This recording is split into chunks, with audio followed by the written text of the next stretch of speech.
Greetings, everyone. Good time zone. We are going to jump into a Theros Beyond Death best of 3 draft here. We are on our main account, our main free-to-play account, and we have enough gold to enter a ranked event, but we want to play Theros, and because of Wizards changes, we only have best of 3 available to us for Theros. And also, we have so much loot on this account, so many resources that I can now play as whatever Magic I want to play on Arena from this account with no worry about losing my resources. So we are actually going to use our gold right now to slowly gather the sweet Theros Nyx lands. So we have 2 of the 5 Nyx lands. We have green and black. If we end up basically, whenever we can buy the lands such that they can completely fill our deck, we'll do that. But we are going to... It's nice. Like, it's nice to have enough spare change on this account to get some bling, because I like sweet stuff. I like good poker chips. I like good basic lands. I think the quality of your baseline materials can impact your long-term pleasure with your gaming experience. And to that end, if you like to bling out your favorite commander deck or your favorite cube, or you want to upgrade a cube, maybe you've built a cube but it's not foiled out, you can start to bling it up a little bit at a time, because it's fun. It's fun to put that kind of care into your collectible project, you know. And so you know where we can go to get that stuff. Of course, cardkingdom.com is going to have you covered. One of the things I love about them, as someone who does like the bling in paper, and someone who does maintain a pretty blingy cube and some blingy modern decks, I like knowing that not only do they have kind of 4x of everything, they're going to have largely 4x of the blingy stuff too. You know, if you want to get four foil copies of something, it's tough to go to your local game store and expect them to have that kind of thing in rare or whatever. But Card Kingdom tends to have that stuff in stock. And you can check them out via my affiliate link down below whenever you're building your physical decks, and get your blingy stuff there. Let them know you came there from here by using that link, and then the whole sponsorship circle of life continues to work itself out, right? Sure. Thanks, Card Kingdom. Appreciate their sponsorship. Let's see our pack one, pick one now.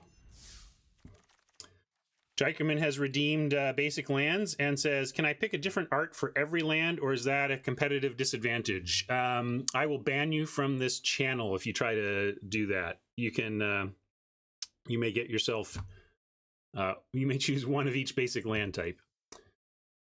All right, what do we got? We got Allure of the Unknown. Is it an alluring rare? I remember this being pretty unplayable, right? This is, if we took this, it would be gems only.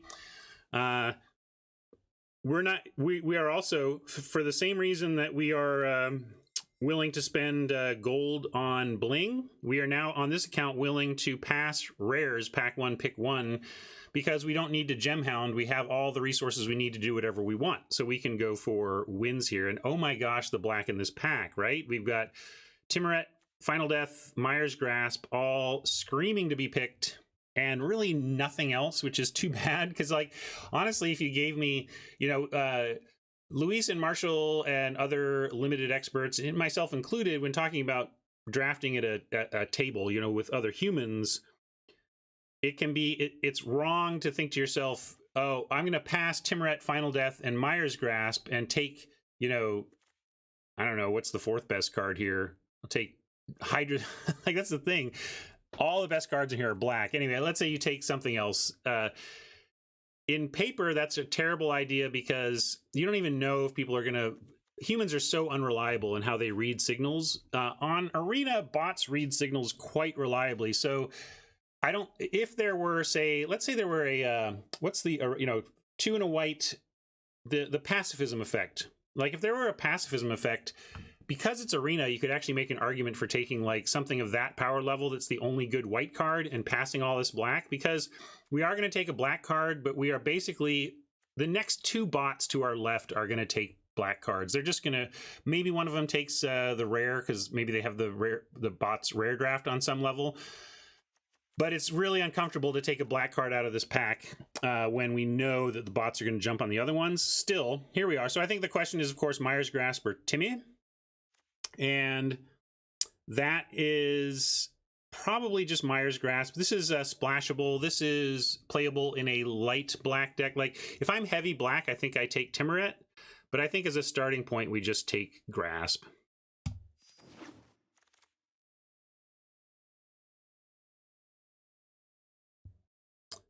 Drag follows the Grasp, just adding to Incredible Removal as a place to start. So the good news is Rage Scarred in Mogus's favor aren't particularly high bot picks. So even though we pass some black, we get to cut this black card and maybe try to take our downstream neighbors off of those black cards they are no doubt picking right now. Yeah. So anyway, we're not passing Drag after taking a Mire's Grasp to start and then a Hateful Eidolon. Are you kidding me? Also, this is great. We cut black. There's no... Fruit is not really a playable card, so there's no other good black in the pack. We get a Hateful Eidolon, and which goes incredibly with Mire's Grasp. And I like getting him early, because if you can start... If you know you have an Eidolon in your pile, it does change your future picks. So we're going to take this and hope that we're successfully keeping some of those bots who no doubt took those incredible black cards in pack 1 and keep them out of black, like almost to the point where I kind of want to snap Omen here, but is it really the pick? It might be. It's not so far off of anything else here that the continuing cutting of black might be worth it. I mean, again, this is something that I'm thinking of specifically because we're on Arena. I wouldn't be this militant about considering cutting black if I weren't passing to bots, but the bots are so rigid that it actually can pay off and completely alter your... I mean, it's the difference between putting a... it can be the difference between putting a bot into a color and not. I mean, that's the fundamental thing. Like, it is possible that if we pass this Omen, the next bot hasn't... like, it may have settled into one color. Like, let's say the bot to our left has settled into red, but has a black card, a white card, and a green card, and hasn't settled into another color. If we pass them the Omen and they take it, we'd literally lock them into black, as opposed to making sure they can't. And basically, by not passing any real pickable black, we're almost ensuring that we keep every downstream bot out of black. So, yeah, so Tryptamine says, now if you're not thinking about bots, what would the pick be? And it still might be that, but what do you think? I think the white Omen is better than the black Omen, and with Hateful Eidolon, white-black auras is a really appealing direction to go with it. So I kind of like the white Omen. Impending Doom is in this class of aura we see in the format, all in, hot strikeout home run type card, win the game or 2-for-1 against you, you know. But if you want that, you can certainly play that. Yeah, Mantle also okay in a vacuum, although I'm not loving it in black blue. Like, I like the Mantle, but I haven't had as much success in Dimir with like a control-y card, protect a creature like this. But so anyway, I'm gonna take the Omen and move on, but also because I think it's pretty close. I don't know, what do you think? I don't know if anybody else has the card they think they would take, but I think for our purposes, cutting the Omen there is great. I'm not worried about cutting a Grim Physician, though it's not a good enough card. We can focus on other options. Vexing Gull is interesting, but Training and Hydra's Growth with Hateful Eidolon are both reasonable. Thirst for Meaning, also reasonable. This is a quality card, but I think Training with the Eidolon makes me more excited. But man, we just keep ending up green-black. I'm not trying to, but I'll pull this one. What do you think? Because Thirst heads into a, you know, we can still do auras with blue-black. Every color in this set can do auras. That's not necessarily a problem, but what's the right card here? Is it Thirst? Is it Training? I'll give, since it's an aura and has its place, I'll put Growth, Hydra's Growth on the list. And is anything else even in consideration? I'll put Goal down in case you think just a flyer is where we want to be here. But I think Thirst is better than Goal in our current situation, given that we want support for the Eidolon.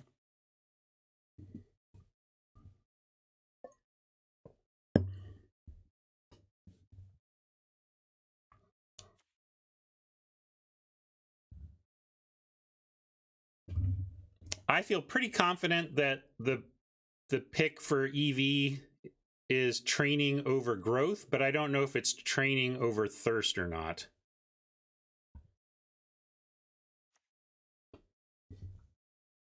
See, to me, this means it's not close, because there's a bunch of people wrong about Hydra's growth that should be voting for Cetessan training, and so this should really be 17 to 8.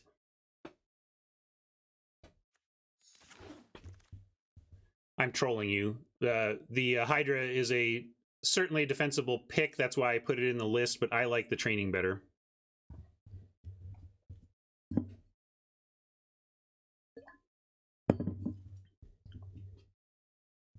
Well, training won anyway, right? So technically I just followed chat. This late hero here makes me sad we didn't get pushed towards Boros. It'd be pretty sweet if we were already in aggro and got a pick 6 hero, but we didn't. Don't have much here. Let's see, what we could go Hero of the Winds, and back up into that white-black auras I was talking about. We can take Amulet to set up possible splashes. And if I do splash in a non-green color, I do like Amulet as a solution for that, since it's clunky-ish, but it does legitimately replace a land in your deck. So I like that over something like the Altar. But I'm okay. I'm going to take the hero. I think we spec on the hero here.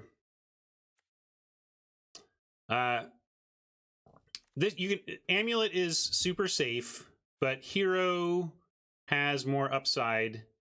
I know this isn't a hyper exciting card or anything, but it wears auras really well. You know, you put a training on it, and hey, suddenly you got a 2/4 flyer that's, you know, and you just add a little bit of power to this, and it's reasonable. And the hero effect is a nice bonus, and a 1/4 flyer is a decent blocker as well, at least. Charger to continue cutting black, or Sunmane to add to our hero. I think I'm just going to take the Charger. Unless, well, there's Omen. We could also take Omen. We could, you know, I've been really pressing on the whole black cutting now, but also around pick 7-ish, the bots are really going to have started to settle into colors. So by the time a bot is taking pick 8, this probably won't impact where they land. So we can really just take whatever we think is the best card. Looks like a lot of people want the Pegasus, and yeah, Pegasus has been quite good, right? Like for something that can look as underwhelming as 4 mana for 2 power in the air, this has proven pretty good without augmentation. And then again, we're trying to do the aura thing, and if we can put a commanding presence on this or whatever, it becomes pretty absurd. So yeah, that lifelink though, right? Wow. Hot takes from GRS. Pegasus is better than Daybreak Chimera. Woo! I wouldn't have landed there, but you are certainly finding a way to express the how overperforming the Pegasus, how much overperforming the Pegasus has done in the set so far. Oh boy. Staggering Insight 8th. Hello. Another Pegasus, but we do have a Lampad. I like Lampad number 1 over Pegasus number 2, given the lack of a lot of action going on at 2.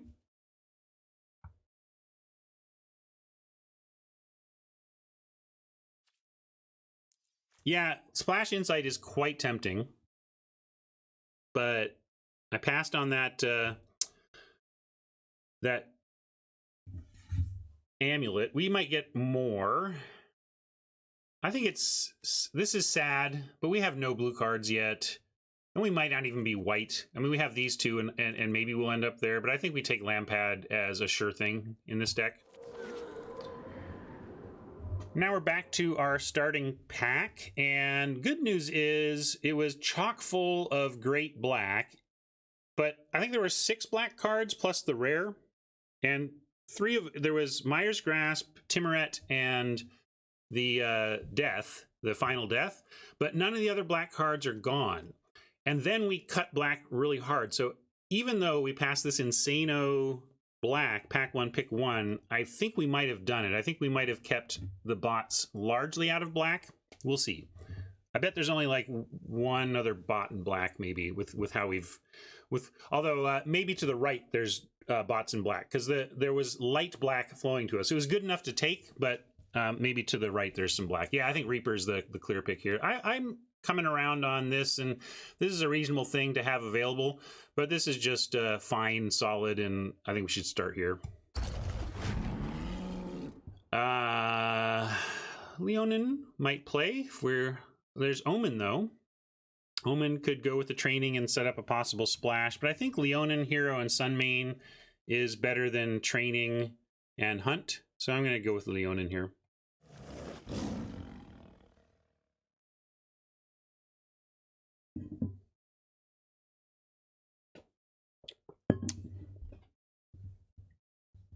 Fair enough, GRS. Looks like we landed in a decent place for our second color. Not that these are amazing, but they're not embarrassing playables. So I'm gonna take the bears, though. I really don't like the sentry. Like, we'll try and get, this is best of 3, so I don't mind trying to find a sentry for the sideboard when 6 toughness specifically matches up well against what your opponent is doing. But for me to be happy about sentry, I really want 6 toughness to specifically matter in the matchup. Whereas Glory Bearers, while not amazing, is a card I am willing to play just on curve in most of my white decks. So I'm going to take this, and we'll try to upgrade both of these and play neither, you know. Impending Doom makes it all the way around. Looks like the bots don't really respect this card, which maybe I salute you, bots. It is very strikeout home run, but we'll take it for Vault Progress if nothing else, and we're nowhere near Wave Rider or Thrill. Same with Escape Velocity here. This red being available, even though it's like, it's not good red, but still, bots just are pretty blind about color preferences once they settle in. And so even when the final cards are bad, if they are in a consistent color, you do know that color is being underdrafted. Oh, and this keeps following me. But we probably just want the Apathy. This is an enchantment, so it does some stuff, but the Apathy, like... Apathy is where it's apathy, right?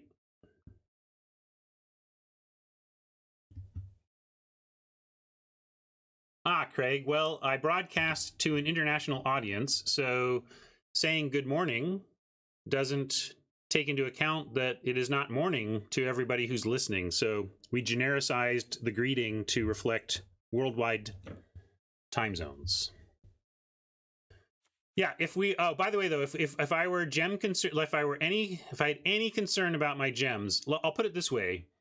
If you were drafting this and you have a reasonable, decent win percentage, just anything in the 50s, you know, but you're not gem independent, as Dionysus put it one time pretty nicely. Like if you are running out of these resources before you're done playing Magic, before you're done playing the Magic you want to play, then you're going to want to take Treacherous Blessing.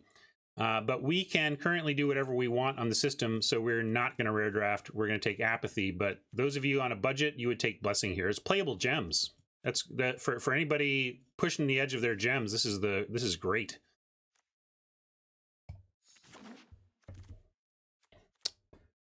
Lizard wants the braggart meme. Here you go.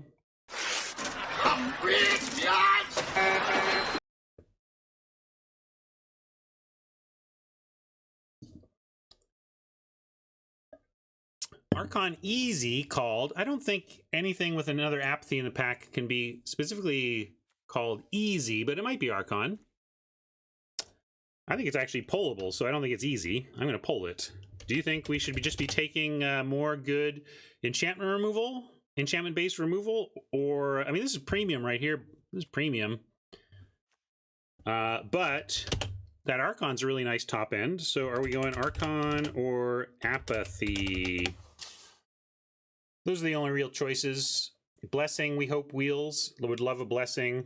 I'd run a Birth of Meletus, but I would rather just kind of have a Leonin, I think. I don't know. It depends on how you're trying to win. If you're trying to make the thing go long, You can play this, and this helps you go long. This is more aggro. This is more go long. Oh, this trades up to... Yeah, it's easy to think of these as aggro, but 3/1 2-mana defender does a good job if your opponent is trying to attack on the ground with 3 toughness stuff.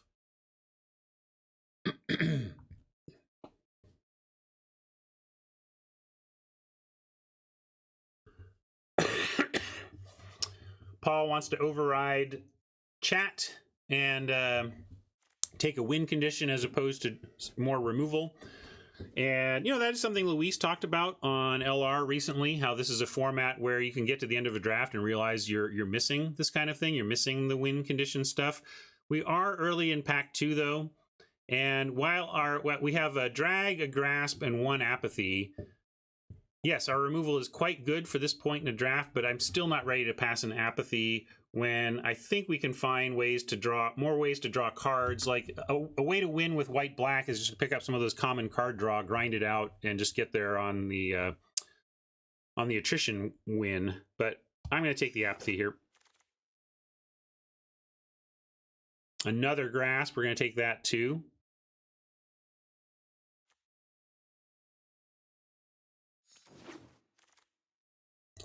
Here's a Timmy we can get behind, which I like over the bleeper, especially given our acknowledged excellent removal situation.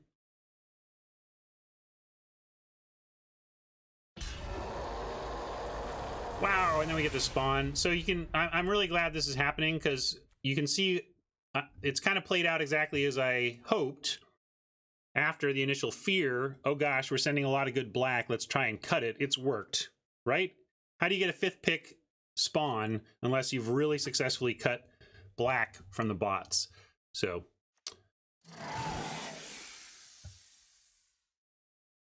and we've found a good second color, 4 cards available in our second color. We almost maybe want to take a will here. If we want to play this, we got to start doing this, and we don't have any of this stuff. I mean, Myers Grasp plus Eidolon makes me want to play. We're going to play the Eidolon on the strength of the 2 Myers Grasps alone. Hierophant does work well with Spawn, but we are also pretty thick at 4. That's probably not a 4, but we're for where we are in the draft. Although this we want to upgrade anyway, so you know, you could look at it like that and say we do have some room at 4, but also we have, you know, maybe Glory Bearers is at or below replacement, but we do have it, whereas we just don't have a lot of this going on.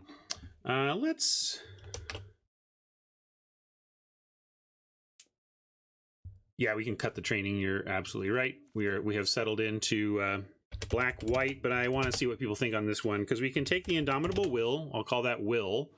We can take the Hierophant's so hard to spell. I'm just going to do the first 4 letters of Hierophant, and then what was the Pegasus? We can take another Pegasus. What do you think?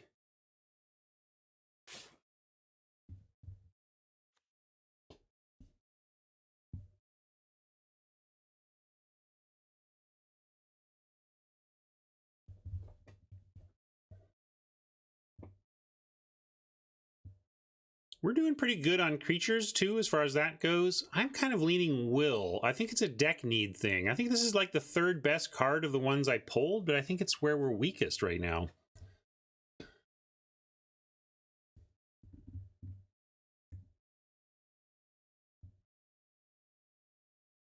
That doesn't sound like a good mentality, Buddha. What's the problem with dumping cards in the yard?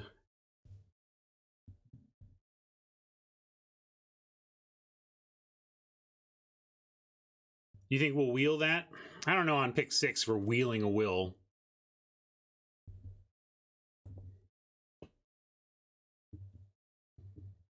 All right, I'll take a Hierophant.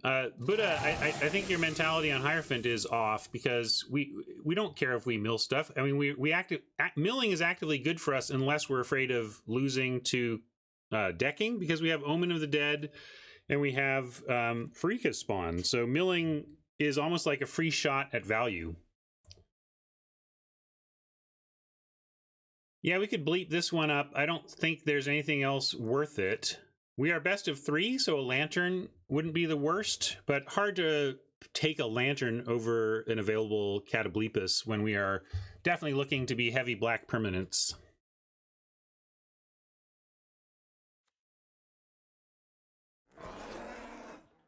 Another insight, pick 8. Ugh. But we're just not there. Say goodbye to it. We get another Lampad, that's fine. We'll run 2 of those, I think. Unlikely to run a Physician, but there's no Vault Progress, and I'm not looking to splash any of that stuff, so... Alright, Leonin is nice. Just as curve filling. Not great, just nice to have curve filling. I'll put the Familiar in the board. I don't think we're playing it, but...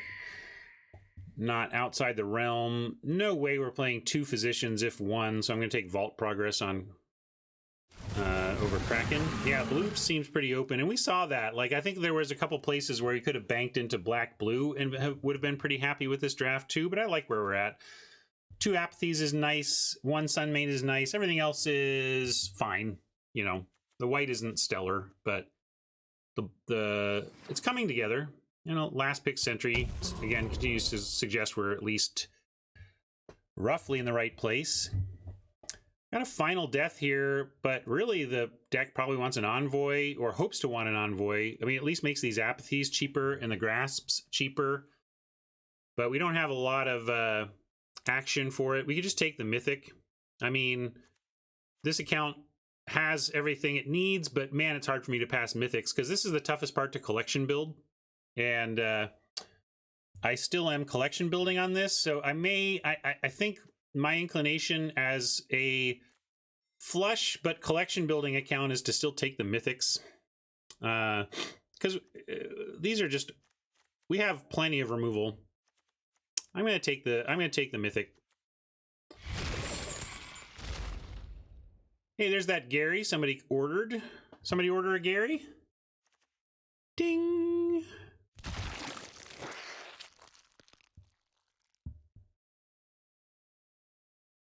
This is a terrible pack for us. Wow, this is bad. Look at this. We got pick 3, and our only choices for our color pair is Glory Bearers and Omen. I mean, we'll take the Omen, but ugh. Not when you want to be taking black Omens, pick 3.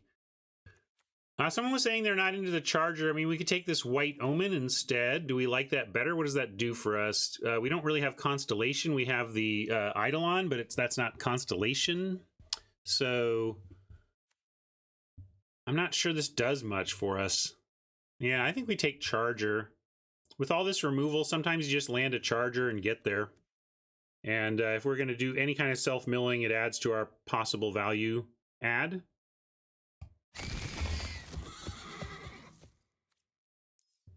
All right, Heliod's Pilgrim is like another copy of all of our removal, because it fetches both Apathy and Grasp, so this is an amazing pickup. And Laguna Band is going to get us back those removal spells. So we got a lot of recursion here. Here's that will we were talking about. You'll be able to get a will, Ryan. Well, and we should probably take this over Tactics even. Tactics is pretty good, but we didn't end up with any of the white omens, so we're not going wide token-wise. And yeah, for this deck with the Eidolon, and I think we just want the will. Blessing, also nice. I think we want Blessing number 1 over another Charger or this Libation. We might have a shot at an Envoy here. Now, we rare drafted pack 1, a pack 3 pick 1, but there was an Envoy in the pack, and it could, let's see if it comes back around. Ready? Here we go. Let's find out. No more flickers. It did come back. We didn't really even see any flickers, though. We'll take that. Oh, wait, there's a flicker. I glossed over it before, so we can grab this flicker or the Dawn Evangel. Dawn Evangel not bad in this deck either, folks. This might be a place where we could make it work. We have Eidolon, 2 Leonins, Envoy, 2 Lampads, Timuret, so we have lots of things that could be brought back by this. But yeah, Flicker.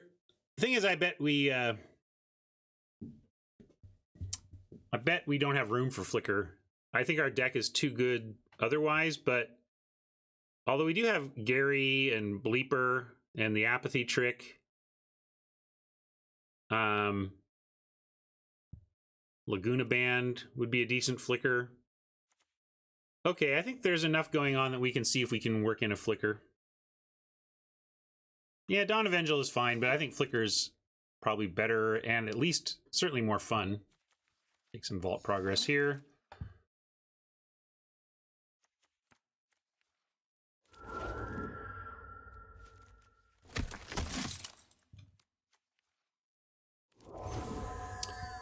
$40 gems. I wonder if that means we got 2 rares we already had, or whether that do we just take the mythic? I guess that's just the mythic. Maybe we already had 4 of those. Oh yeah, I think I crafted them because we made a deck with Jay that had 4 of those. Let me make a note of that in my spreadsheet.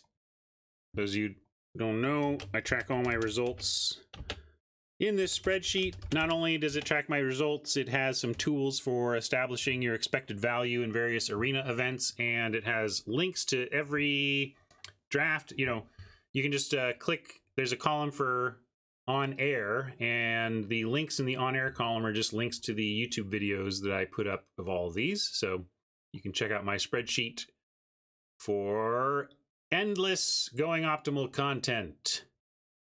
And we are going to be white, black white here, and we paid 1,500 for the pleasure, and we got 40 on the grind. This is on the air. Yeah, let me get out of your way, and we'll start the process. Thank you for the YouTube sub there. Although I think I should disconnect that. If I'm getting, like, it's unlikely that that person is even here. That's just somebody who went to my YouTube page right now and just subscribed, and we heard about it here, but I don't see the point unless, yeah, let's cut this bears. We were hoping to upgrade that, and we sure did. Sentry definitely gone. Where are we at? 1710. So we can cut from a variety here. Maybe even an Omen. Maybe one Leonin. Can we give up any more of these? Maybe the hero can go. It's funny, it's kind of the pick that got us down this path, but now it's one of the less exciting cards here. It's what led us into white, but now I'm cutting it.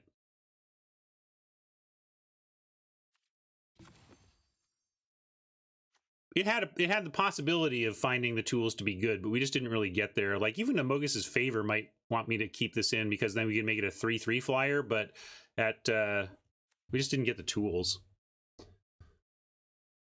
Tron locked in Dragon's Lair for the day, sure. All right, we're at the meaning of life, the universe, and everything, but we need to get under that by 2 cards. Now we're at 16-9. I'm not going to 16 land if we're playing the Catoblepus. I think that's a little too greedy. And we like Gary too here. I mean, yes, there's only 1 of each, but you still need to cast these. Oh yeah, I was kind of looking at Leonin as a thing to cut anyway, right? Yeah, let's cut 1 Leonin. We should remember to bring him back, though, if we're facing... Like, I think one of Leonin's best uses is against the green Chimera. Dropping Leonin and trading off for the green Chimera and then exiling it has been one of its powerful moves. Or really, I say green Chimera, but you could make the argument, you know, Underworld Charger, the red Underworld Hound, and the green Chimera all run into Leonin, and Leonin gets some...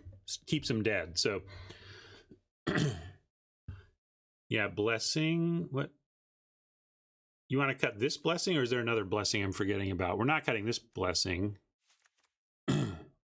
We have enough. Well, maybe, I guess we don't have a ton of is this, do we not have enough enchantment creatures for this?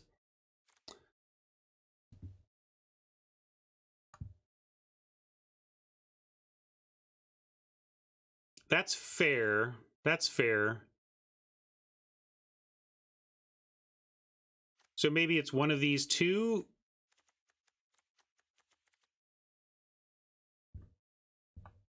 I already cut hero.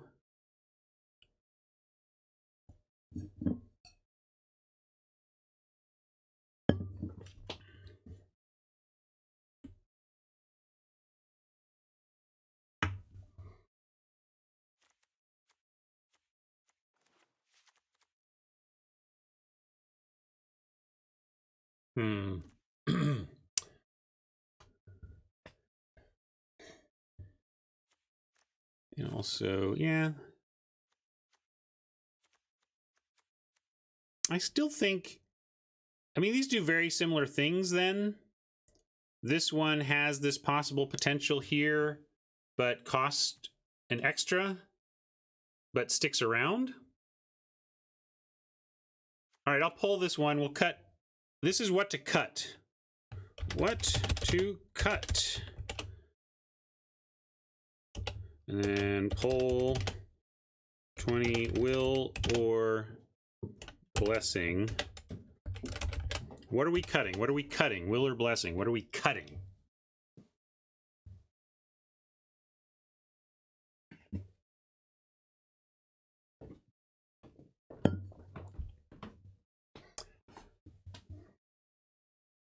Sorry, I've not used to. I've moved stuff around in the room and have obstructed my spouse from making her way through. She's homesick today.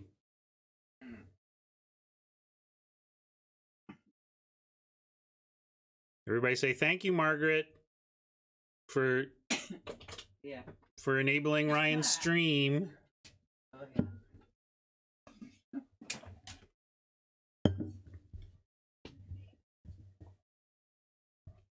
All right, I missed the end of the poll. We're cutting Will. Okay, I'll cut Will.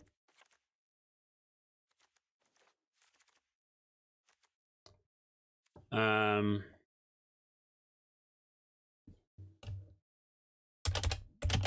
going to call this the will to cut, because the last thing we did was cut the will, but we had the will to cut in the first pack, and it hooked us up with the black to make this a pretty strong deck. Chat's all thanking you, by the way.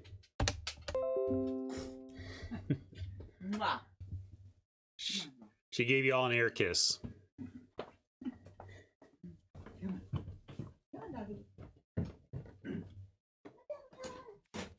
And did anybody redeem box art? And who redeemed lands? Did anybody redeem land? Vanilla Ice, you got it. To the extreme, I rock a mic like a vandal, light up a stage and wax a chump like a candle. Dance! How rebellious. Oh, right. Yeah, but I turned them down. So who redeemed lands? Do you want to choose? Help me choose. This is your chance. We can't. We have the black Theros land already. Where is it? There it is. And we have the gold to go and buy the white one. So one option for our land chooser is to go buy the white land. Jakerman. And Kruzika got deck box, so you can think about that. Drag to the underworld. And then I'm going to go and buy. We'll say done.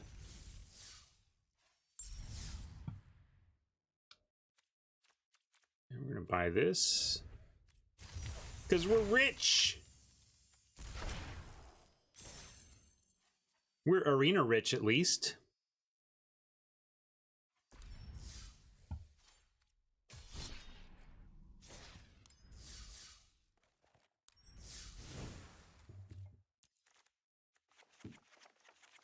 Yeah, about that cash out.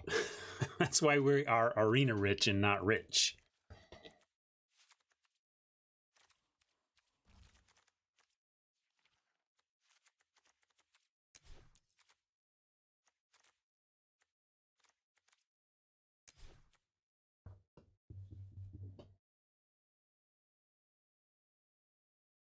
Oh, funny. Tim knows. That's great.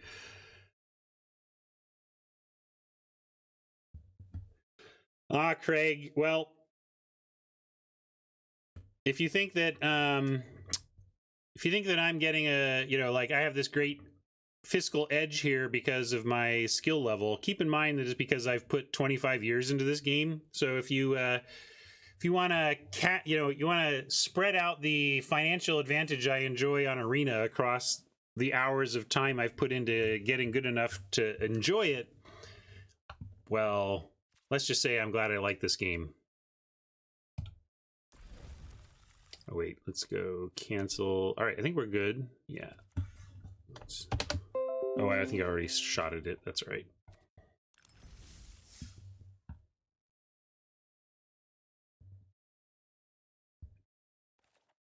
Oh, you want to do a you want a par poll?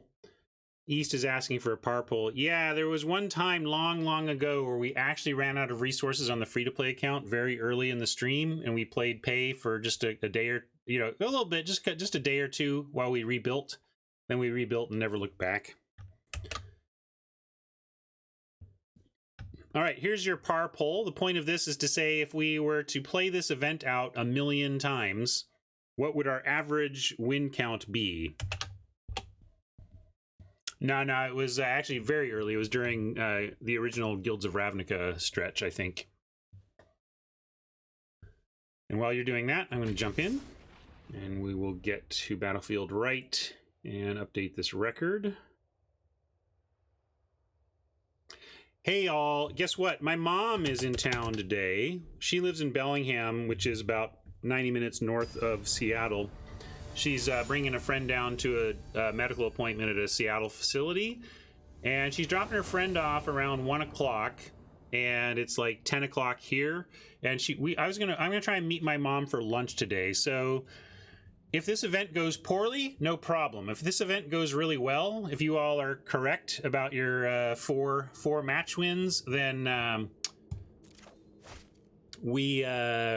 I may have to finish this at another time because I want to catch my mom while she's in town. So I kind of have a hard stop at say about 12:15 after the hour, or 15 minutes after the hour. Now, are we keeping this? The grasp is ready to go, but nothing else is. But we're also a planes away from being pretty happy with where we're at. And thank you for that sub, DC. Appreciate that. What are we doing? You want to keep this? We're also on the play, which is a consideration. I'm on mole here. I think there's too much that can go way wrong.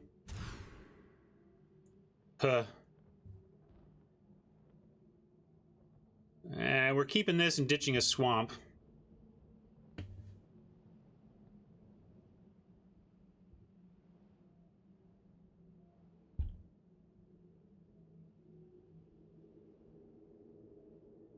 I can't tell if people are lagging on the 7-card hand or if people are now saying to keep this hand.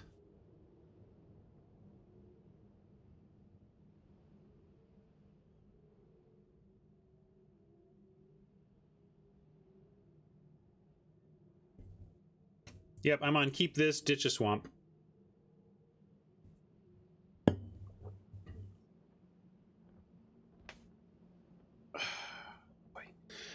Maybe we get a match win to start? Where's Oppo? This is on them, right? It says it is.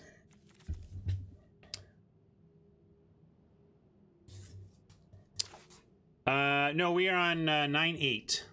There's enough we want to do early with white that I didn't want to go 10-7.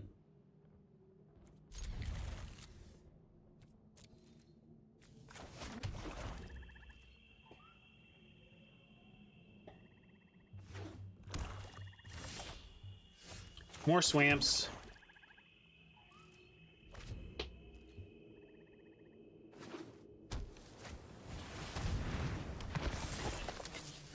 Piper, not really amazing or anything, but what's our plan? Are we going to sit here and take it because we're going to try and... It's like, if we had something in hand that blanked it, like let's say we even had a Lampad, we had a 1-3, well, trouble is we could cast it. Let's say we had a 1-3 in white.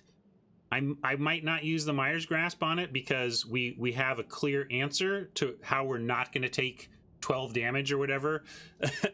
As it is, we have no way to stop this in hand other than the Grasp, so I'm going to use it on a fairly underwhelming creature simply because what is our plan if we don't do that? To take 6? To just dig for a creature? Like, eventually we're going to then say, sigh, fine, I'll grasp it. And then we've given up 6 damage or whatever instead of that. Well, and we're going to about to face the same question, apparently. And have a similar problem. We still don't have an answer or anything in hand to handle this besides Mire's Grasp. So, as troubling as it is, we're going to do it again. Also, because we do have Drag and Apathy, our hand is just chock full of removal. So if they follow up with other good threats, we have other good answers.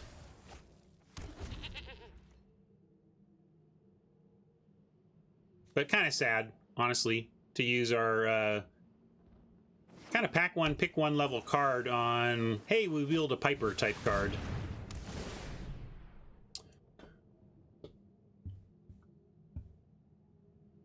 And in this case, I guess we just give up Apathy and Envoy since we can't cast them now.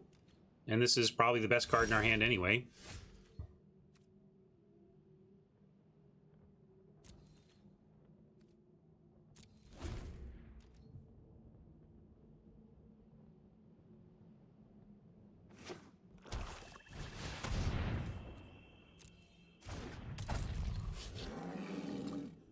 And now we have another question being asked. Can we stop ourselves?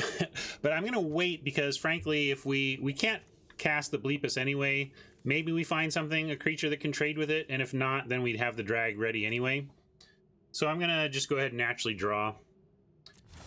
And now we will think about it. But boy, this is a weird, rough start to this event.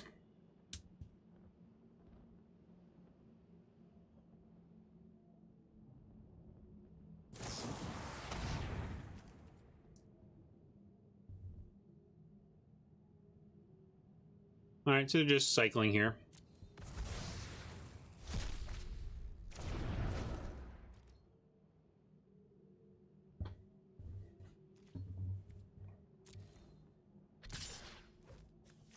Bleepus comes down and does at least threaten to trade with this thing. And by that I mean, like, we can kill one of these and then block this, not eat. It doesn't come down and kill it. It kills something else and then blocks it, is what I mean. But I don't love doing that. But also, if they play anything with 2 toughness, we get a better target. I'm going to wait 1 turn, Mabanap. I understand, like, wanting to snap that off, but we're at 20. If they come up with a 2 toughness creature and we find a land, we're going to be so happy we kept the drag in our hand and just went with bleep the 2 and block the Marauder.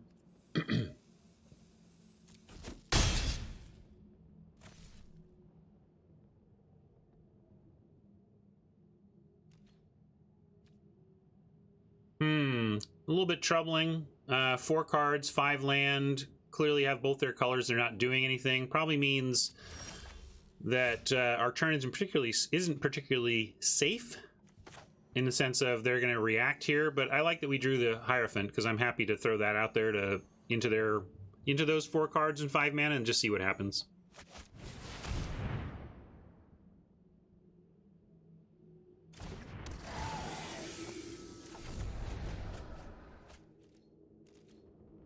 Nice. Got some charger value. That's what we were saying. You know, I think it was Buddha that was worried about self-milling here because I'm not sure why.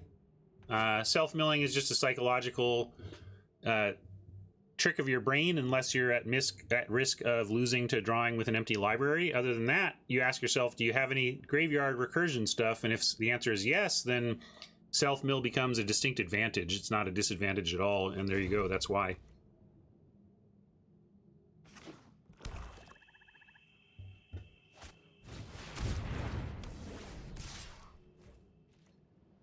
Top. I missed that, but okay.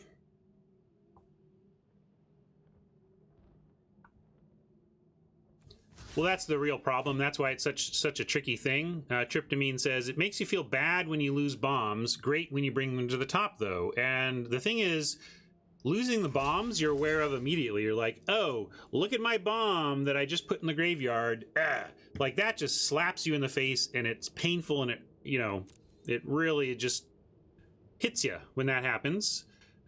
But when you successfully bring the, you know, let's say you self-mill a few times during a game, and as a result, some bomb that was literally 12 cards deeper in your library, you milled away a bunch of cards, and it now got to you 8 turns sooner than it would have. And when that happens, you don't recognize that, though. You don't recognize when you draw that bomb, oh my gosh, thank goodness I got 8 turns deeper into my deck and found this bomb. You just forget. And then so it's, you remember the punishment of it not working, and you forget the success of it bringing the thing to your top. Yeah, we can play Charger. We have the life total, and nothing else to do, really.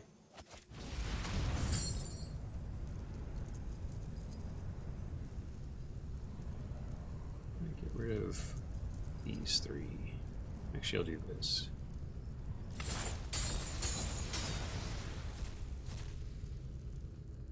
We have both things that get enchantments out of our graveyard and things that get creatures, so got to actually think quite carefully about which things we are exiling.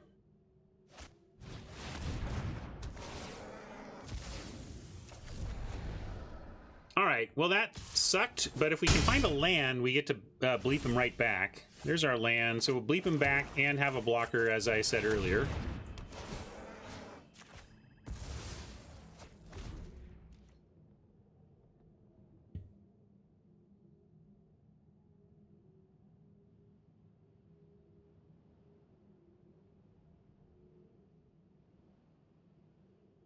I guess I forgot, Razor. I don't know why we didn't put any planes in the deck.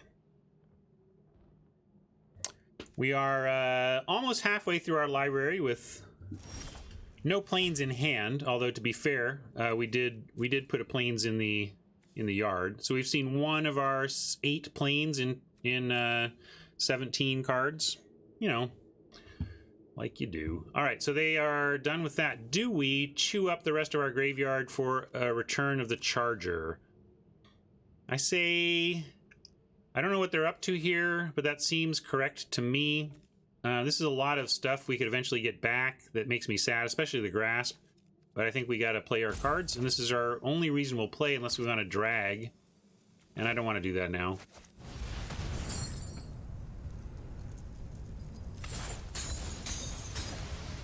And they're playing black, and they have Cling to Dust in the yard. So also we got to do things like use Charger.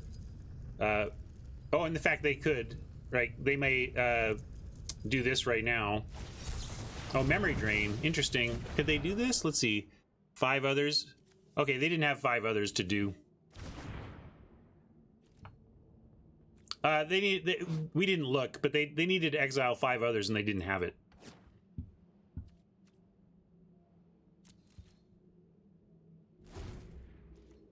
That's not the worst result.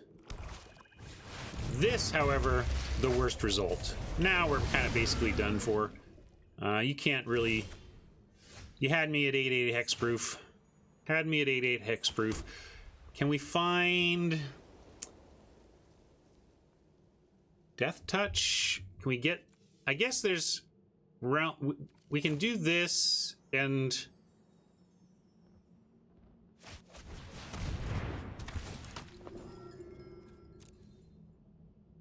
This is all we got to even fetch.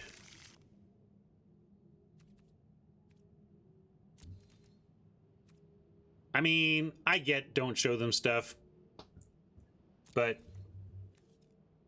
tell me how them seeing Pilgrim and Apathy is going to change their sideboarding.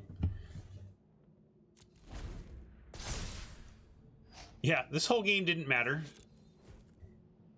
We were just going to lose...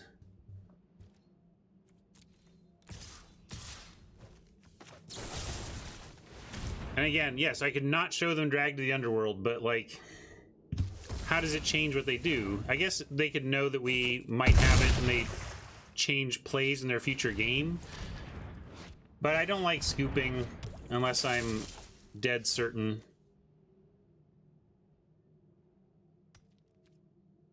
Maybe we just should be dead certain, but we can go because that stays tapped. We play anything, they just steal it and win. Okay, we're done for.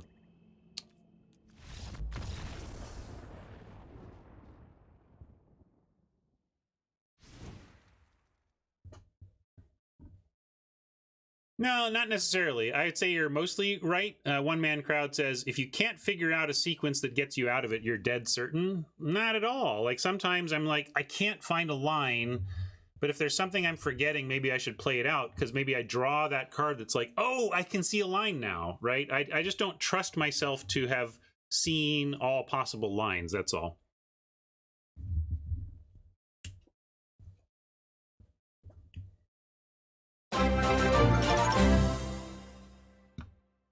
Hey, Wizards of the Coast, thank you for the host. Appreciate it. Hello, Watsy folk. We are up against blue-black Kiora control, and Oppo's deck looks solid. Ours is pretty good too. We just kind of had all removal, no action, so while we could remove some stuff, we weren't applying any pressure. Yeah, we might want to take this aggro. If we were to do something like that, we could cut the Bleepus, cut a land, add Leonin, add either Physician, maybe Indomitable Will. Hero is also possible. Although I don't know. Again, we just didn't get much to make the hero. Like, I'd rather just bring a glory. I'd rather bring 3 power on the ground back at 4 than 1 power in the air. So I think we'll do that to support aggressive.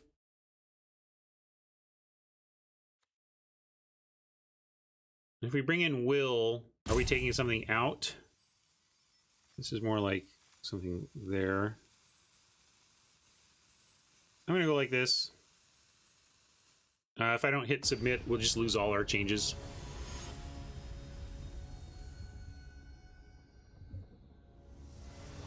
But if you want to think ahead to a potential game 3 and tell me what you would take out for that Will, we can consider it. But I'm going to play first since we're trying to be aggro here. Not quite what we want to see, but can't send this back. Got to keep it, but it's not as aggressive as we were hoping for. Maybe we'll find a Leonin on top, right? Sure.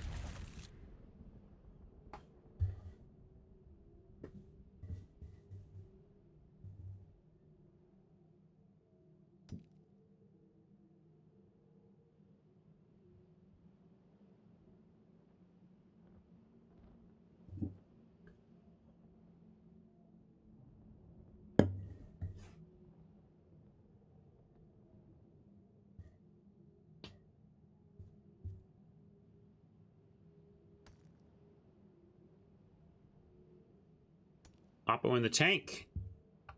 On the mole to 6. We'll start on a swamp. Doesn't really matter if we draw Timuret. Can't play him anyway, but good habits.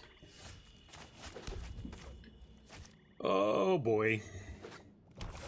Not very aggro, and you're late, Eidolon. You're late.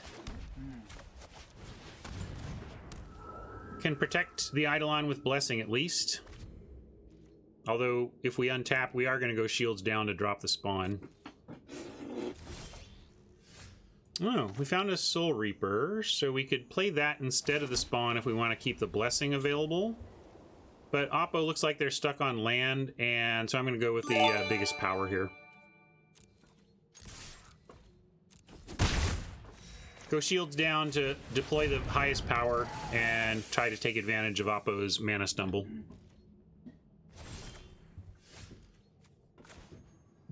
Untapping is great. We'll put this out before attacks. I think Oppo probably scoops coming up if they don't find land pretty soon.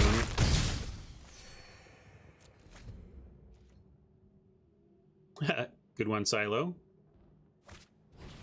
We were bested by the Sea God, but now we're being supported by the Land God for sure.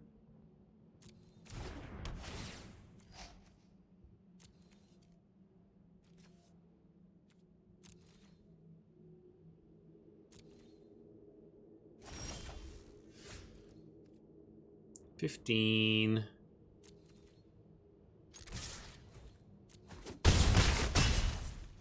Hierophant with Blessing backup is great and ought to close out this game here. And you can start thinking about what you want to cut to bring in Will, if you think Will should be in the deck. Although I shouldn't count my wins before they're hatched, this one feels pretty solid just because of Oppo's mana issues. And if they're scrying now, I mean, they're just giving up the game, literally.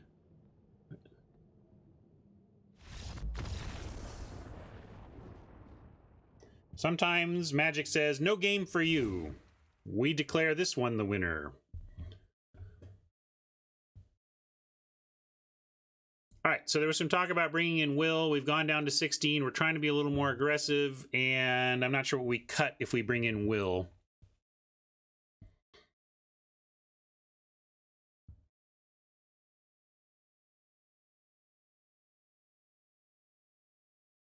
I can't quite cut Gary East. Like, if we get... And also, as you see there, we can't just count on being aggro. We're not going to for sure be aggro. And frankly, Gary with Flicker could close out a game where we got them close but not quite.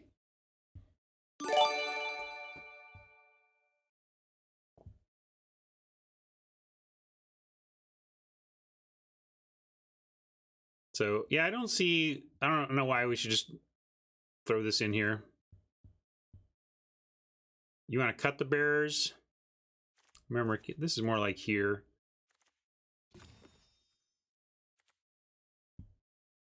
We could cut a bearers and just go with a trick. And I don't like a 1 power creature when we're, you know, I know this is only 2. Maybe this is more aggressive than this in some respects. Yeah, I'm just going to run it back, though. I'm not convinced to change anything.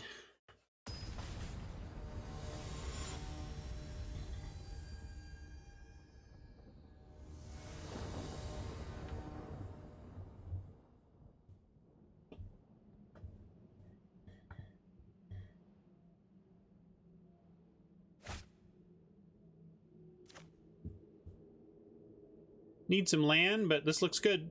Just want 1 or 2 lands in the next 4 draws, and we ought to be all right.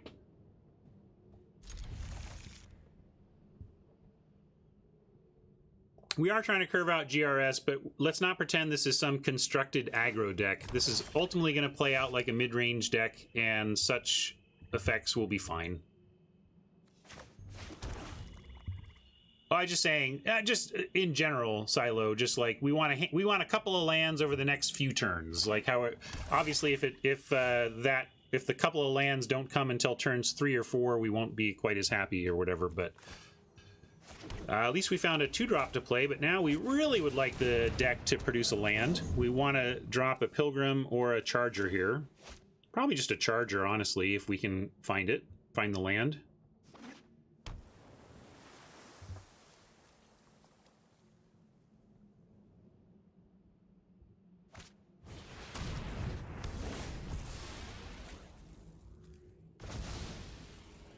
Land. Ugh, rough. At least we're not discarding yet, but that's rough. That's only fair. Oppo basically lost last game doing literal 0. And we're gonna do the same unless we can find some land right quick. Come on, deck. Feed us, please. Alright, thank you. Charger cannot block. But our other options are Pilgrim and Soul Reaper. I don't like that. Next turn, if we find another land, we can play something that can block the Marauder. So let's drop Charger here. Yeah, we can't trade creatures, but we can trade damage.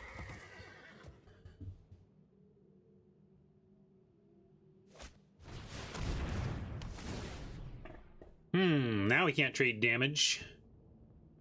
And what do we want to pitch? I think we can give up the Bearers and maybe even the Soul Reaper.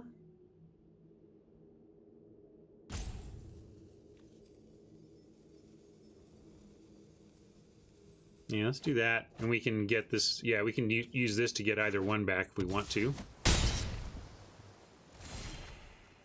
First, gotta find action, though. Although a Timuret with Blessing here is good. We can actually eat that Marauder, but let's start with an attack.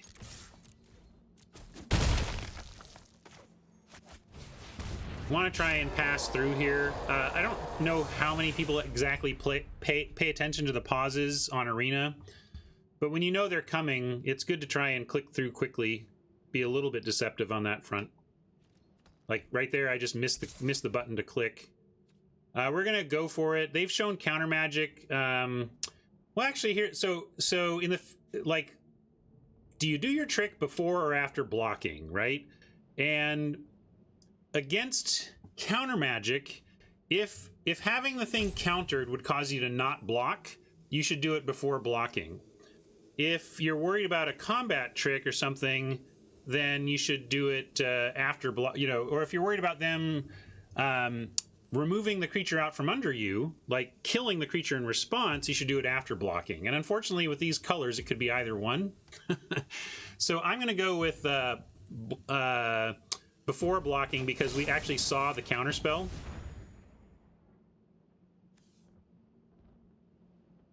And if they do have the counter, I don't want to block with Timmy here. All right. So that was tough. You could see the choice I was facing, and we didn't choose wisely, but only in the sense that we could have gotten a block out of it. If we had tried to do what we just did after blocking, it still would have worked for Oppo. But we were in a spot where we kind of, I felt like that had to work for us, or we were just going to be in big trouble. Yeah, with the info we had, it was the right call. It just didn't work out. That's classic don't be Roddy spot. Like, we thought it through. We played to the odds based on the parts of the deck of Oppo's deck we had seen, and it didn't work out. Let's go Pilgrim here. We can chump and find an Apathy and still be in this game. Or we could Grasp. I'm going to go with Grasp.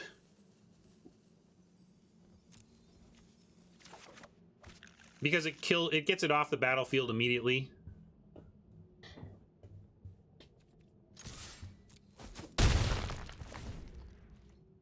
Cheaper, and it's gone. Oh no, I didn't do the meme. Sorry, Timmy. Here you go. Late Timmy meme. There are some who call me Tim. I'm going to not block here in case eventually... Well, we are going to try and just kill this thing. I'm going to leave the Pilgrim for now, though. I don't think I need to chump yet.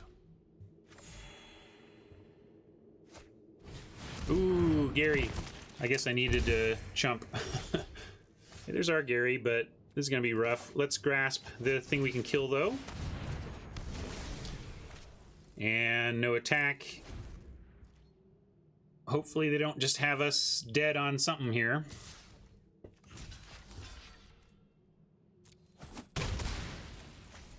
We weren't dead to taking 2, and maybe there's nothing that finishes us off, but I figured I didn't want to go to 1.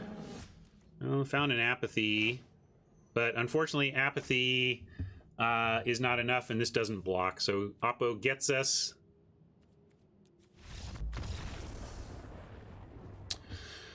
And unfortunate start, but I am going to.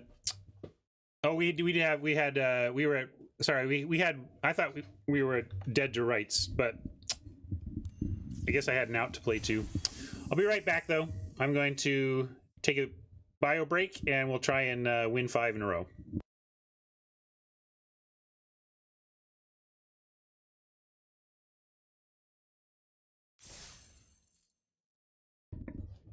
Hey, I'm back. Sorry if I bailed on that match early, but my need for a bio break was making it hard to concentrate anyway, if you know what I mean. So kind of needed to take care of that business. And then also, if you think about where we are at there, we Apathy the 4 power, we go to 1 off the Gary attack, our board is completely empty, and we're on 3 mana. if Oppo plays any creature, we're just dead. Like they have Gary, they have another creature. We play one creature on our next turn, and they attack for the win. So there was just no. We were as good as dead there, unless in the tiny chance that Oppo had just nothing else to play. Yeah, I can take a question here before we dive into the next match. I got to update my record anyway. Sadly.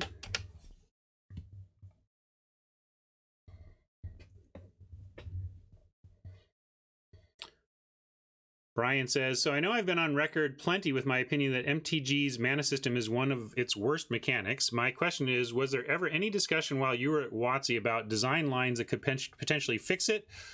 Or are they just of the it's part of the game mentality? I'll say this, Brian, the game graveyard is filled with games that have fixed the mana system. So it's just no, I think it's too entrenched. No, nobody ever. There's no talk in Wizards ever of a major overhaul of the mana system. None. Like, it truly is.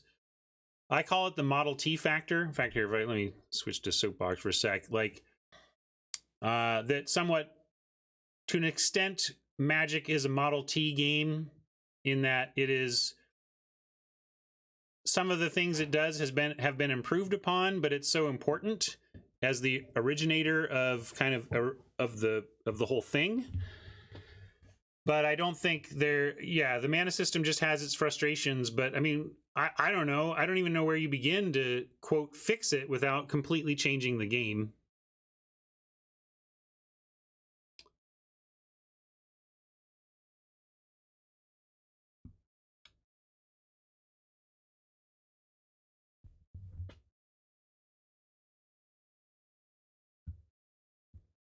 Yeah, Silo again. I might have missed some lines in that at the end of the last match, but I was bio distracted. I could barely concentrate. So, all right, let's go back in.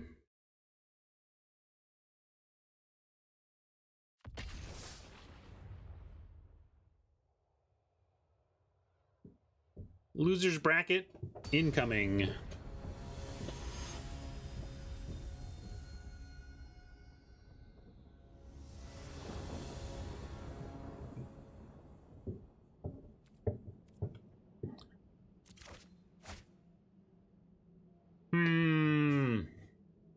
Frustrating. Come on.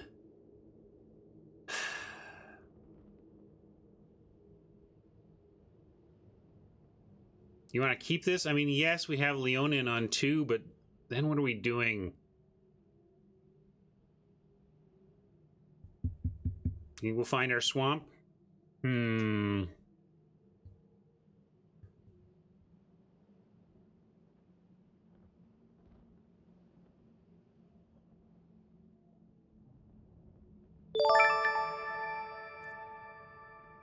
I'll keep, but this is rough. Thanks, DC. I'm out of the... Here, wait. $10. Thank you so much.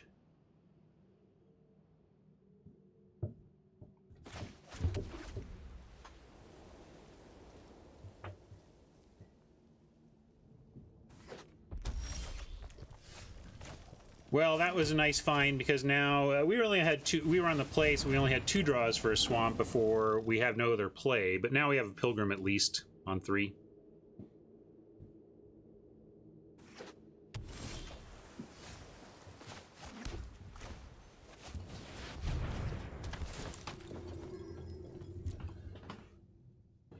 Let's take an Apathy. At least we can cast it.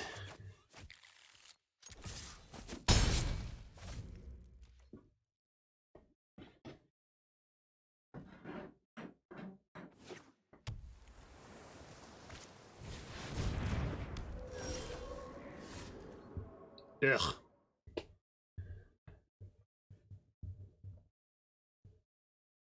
think we offer a trade, although I guess if we're stuck on mana and if we don't draw out of this, is it possible for us to win without drawing black mana? If the answer is no, maybe we just hold the Apathy But if we feel like, I mean, like, how do you win when you're mana screwed?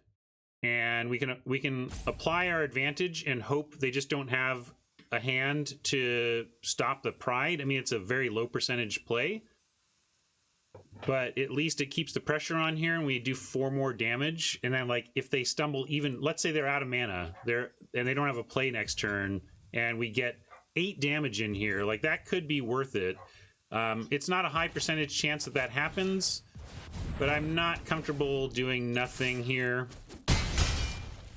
So I'm going to do this. And if we find a swamp, then we just turn on basically everything in our hand but drag, and if we do find a swamp, I'm happy we did this because we have so much else to do. So yeah, I think doing it is right, just because this is an underwhelming use of apathy, but if we can't win without the swamp, it's not going to matter because we'll find our swamp and go, go, go. And if we can win without the swamp, it's because we're going to be casting the spells that we have room for.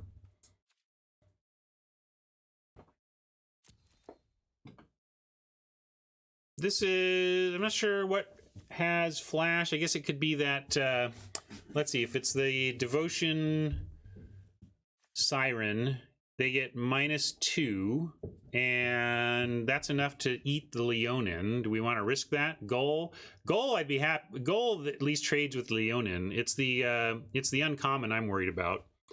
Turtle is fine. Goal is fine. The blowout is Threnody Singer. Is that what it's called? So, like, the question is, do we want to play around the Singer blowout as opposed to Goal and Turtle, which I don't care. Goal is a trade, Turtle's a bounce.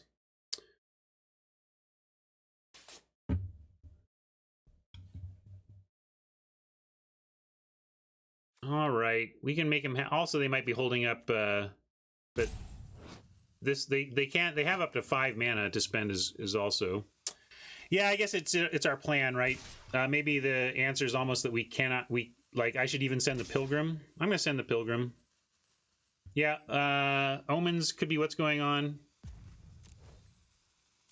Exile in response to what? I mean, we can exile, but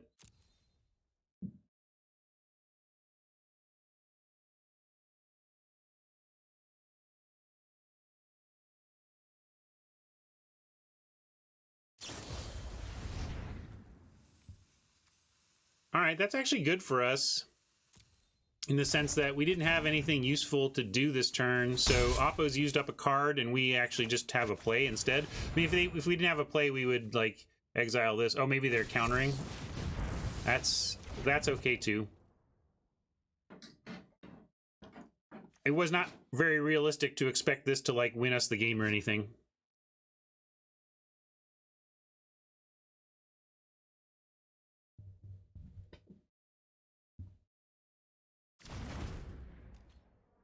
Oh, I missed that. Did they go bottom, bottom, or top, top? It was 0-2. I just missed what they did.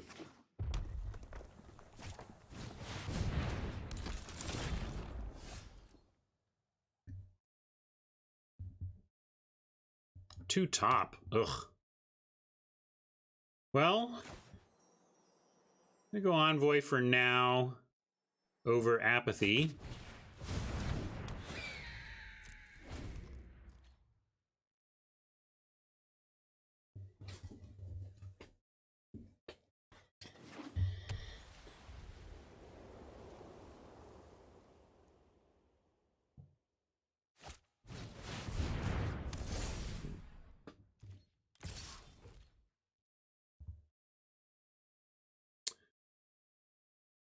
Do we give him 5 damage and a token, or do we chump with Pilgrim? Obviously, we're going to Apathy. I say we just give him the 5 and the 1, because the Pilgrim blocks the 1. Well, maybe this doesn't get any better.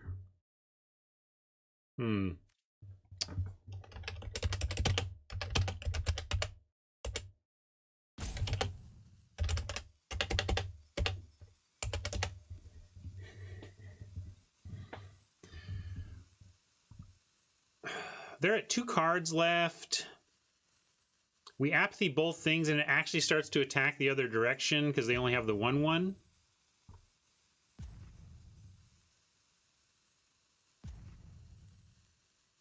I'm going to say Yeah, we do have an omen. All right, I'm gonna chump because we have omens. I don't know. I think you all are probably right with the no, but I panicked on the rope going down. Do we want to? Yeah, I guess we are willing to race the lionfish. I pull for my own curiosity, not because I don't know what to do and I'm going to let give the reins to chat.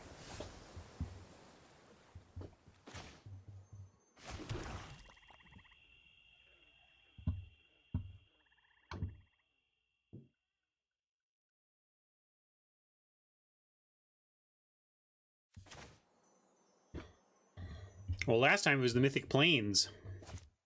Yeah, it happens. What are you going to do? It's the game we play. I'm going to attack Envoy.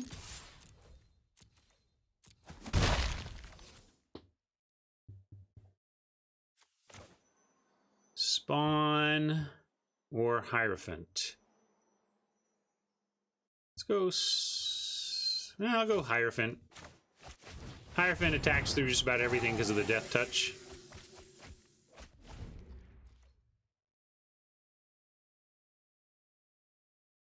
They both have 3 power. We have Myers Grasp to clear the lionfish or any 3 toughness thing they come up with. Now it looks like we don't need to go for the grasp. They're probably going to do something at instant speed to tap this stuff anyway, so I'm going to go to combat and see what they've got.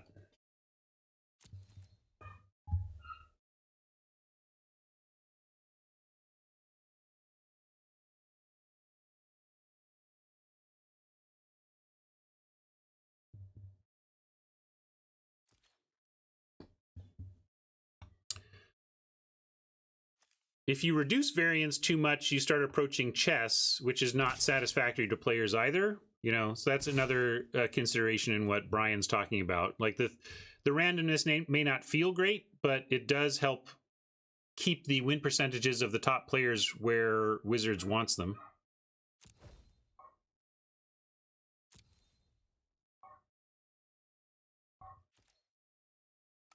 Yeah, when I say it pushes the variance levels towards chess, that's not with judgment, just simply that's the result. Is that what you want? Is that good for the health of your game? There's another place where, yeah, if you want to trade Mantle and Fish for the Hierophant, that's fine.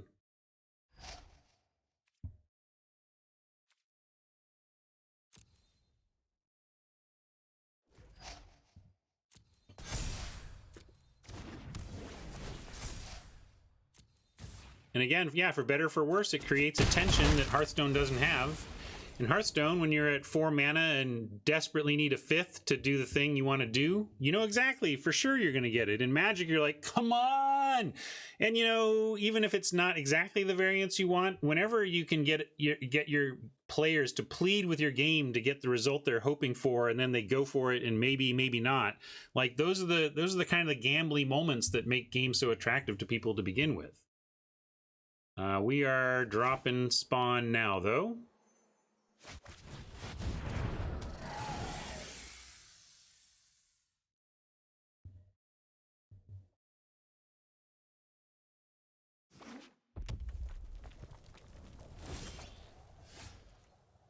Unplayable Timmy, but I don't know what's in their hand, but looks like we're just marching along here.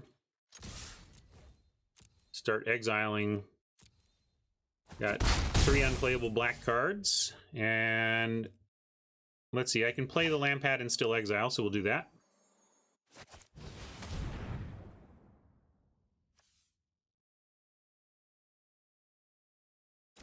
Somebody redeeming Timmy. There are some who call me Tim.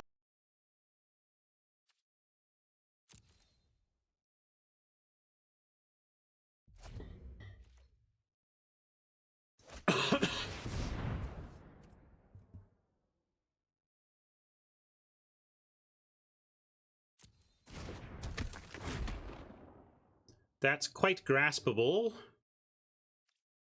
And doesn't block spawn anyway.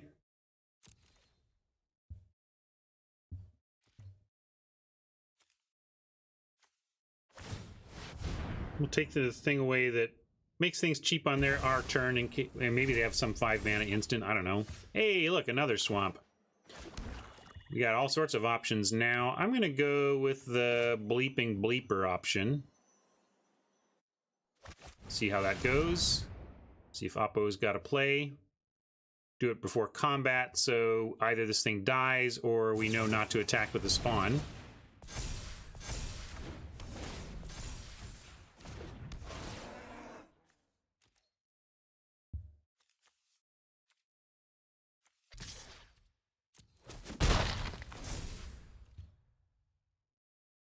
Would you ever not exile to keep the aura out of their graveyard? Yeah, you absolutely can keep graveyard counts in mind if it's a factor in the game. I'm going to let them have this. They can take 5. They can... I don't know what their plan is, really. You got it. All right. They want to attack and scoop.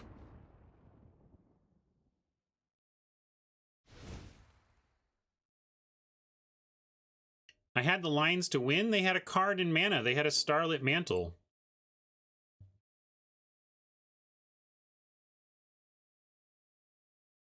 I don't think you can call that a punt when I'm knowing that what we might do might be countered or stopped. Anyway.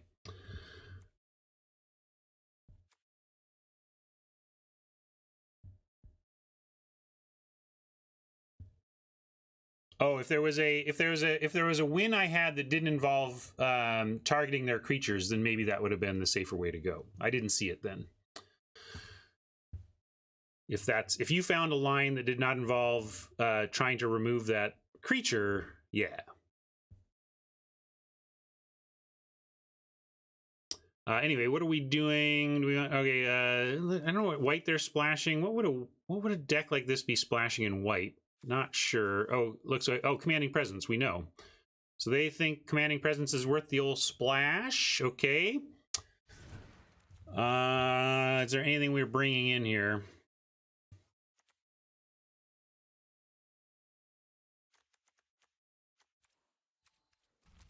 Narrow things down to begin with.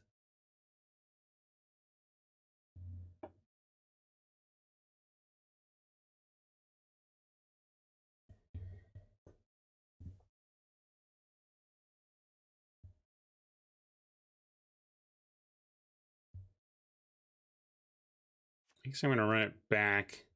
Didn't quite see anything. I don't see anything here that screams like this is what interacts with your opponent nicely. Maybe play another flyer for blocking or something. I don't know. I'm just going to run it back.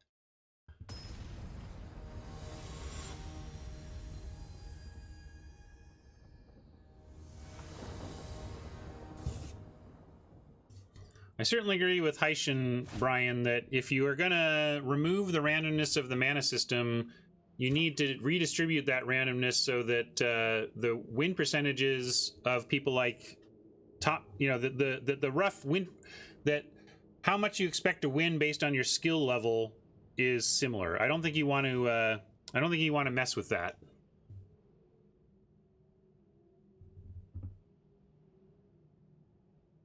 I'm going to mulligan this. It's not this one has an apathy on 3, but is not really doing anything.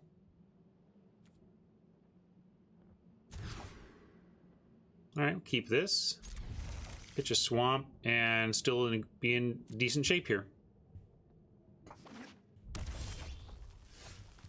Play a swamp in case we find Timmy, but I think we're going to go Envoy. I would go Timmy, I guess, if we found him. We're going to go Envoy, though. Ditching apathy instead of a swamp? Yo, no way. Like I'm pretty greedy. Mostly when I mulligan into a 3-lander with both my colors, mostly I'm pitching a land. If there's early action, I'm definitely pitching a land and hoping that it's good enough. Here, what do we want to start with? I'm going to go with Mogus. Oppo is, speaking of missing land, We could do Pilgrim East, but this has more power and Oppo is stuck on one land, so let's press it. Yeah, all right. Oppo is just like... Oppo took some kind of a risk. From our perspective, it can seem like, what a dummy, they kept a one-lander. But there are times, you know, Oppo maybe had a genius, a hand that could sing on 2 land, in which case I would keep that too.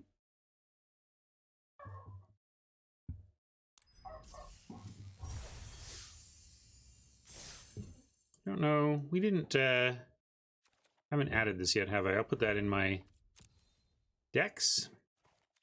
Yeah, I mean, there you go. Like, we got mana screwed, and everybody's like, ah! And then Oppo has it worse and scoops.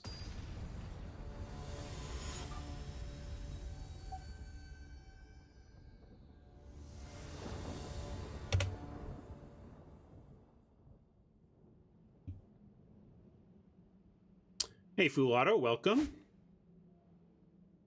I might scoop turn 3 there if I didn't have a land there. I mean, maybe, like, I don't know how much of a chance they had from there. And here we are in a one-lander spot. Because look at this. This is a kind of an example of what Oppo might have been facing.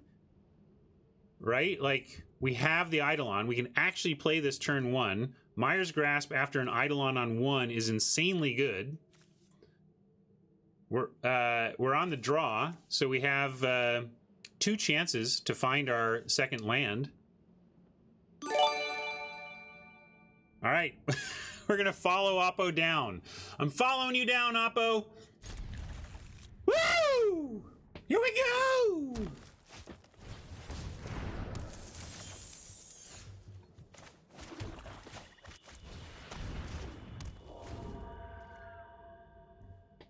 Here we go. Come on. Land us. Land us. Land us. Oh, it would be so good with that Destiny Spinner. Land. One time. Oh! How is it possible? I am such a good person. How is it possible?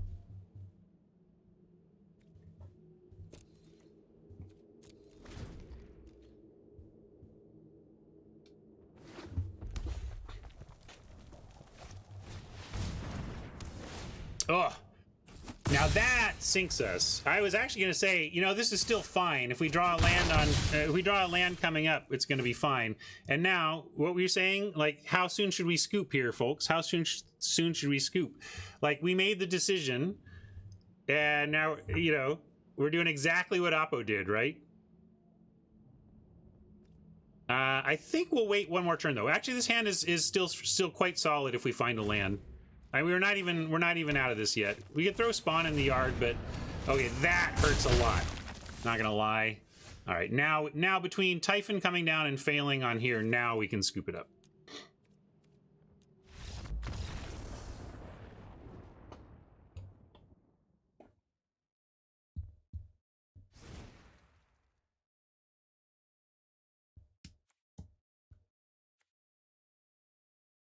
Scotty, don't get me going. No broken shuffler talk around here, or I will send you to my tweet.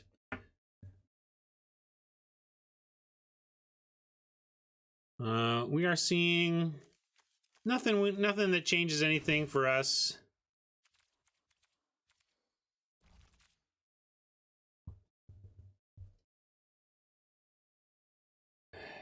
Yeah, another Leonin could be good for a Chimera. Here, let me... well, okay, so those of you who watched the coverage over the weekend, there was an extreme flood from one of the top players. Like, one of the... probably the worst flood I've ever seen on Arena. Like, I can't... He did some play and then drew an absurd number of lands in a row. It was comical. It was comically... I mean, it was just, like, unbelievable. But, of course... So I'm just like, oh, man, that's rough. But it happens, right? But in the meantime, chat is going nuts talking about the broken shuffler, right? Fix your shuffler, everybody's screaming in chat. And so in response to that moment, I tweeted this.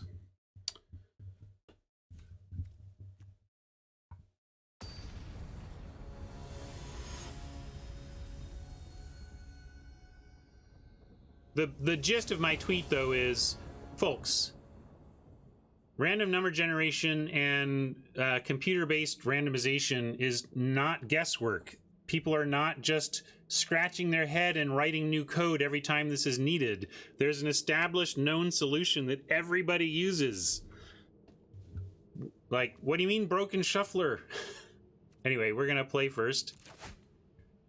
All right, now we have a Hateful Eidolon start, but I like this one better. We got 2 lands and both our colors.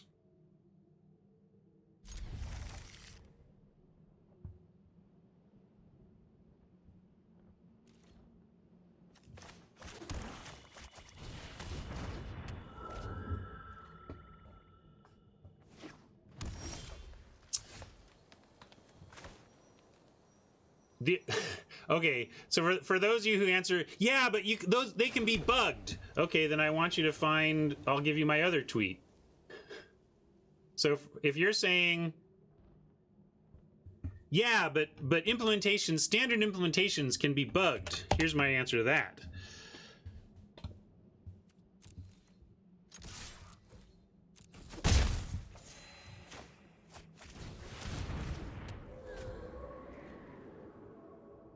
Oh, they still would, though, PM Barrett. That's the thing. They still would.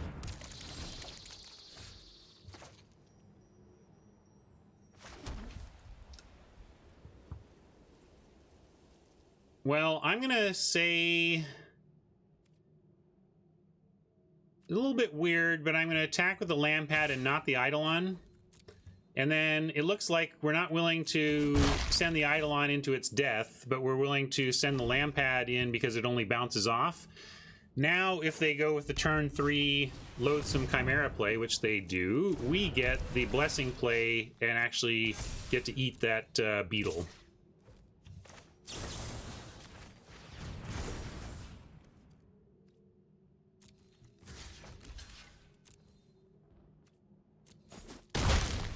No, I'm not. Oh, yeah. Sorry, you're talking to me, Brainiac. No. Anyway.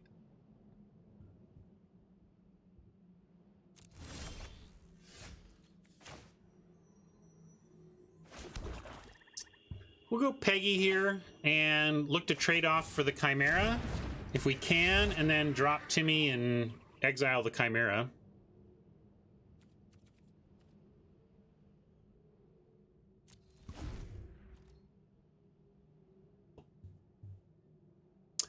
Haitian asks, was I actually involved in the setup of the shuffler at the time? I am not a coder, so no, I was not involved in the setup of any shuffler.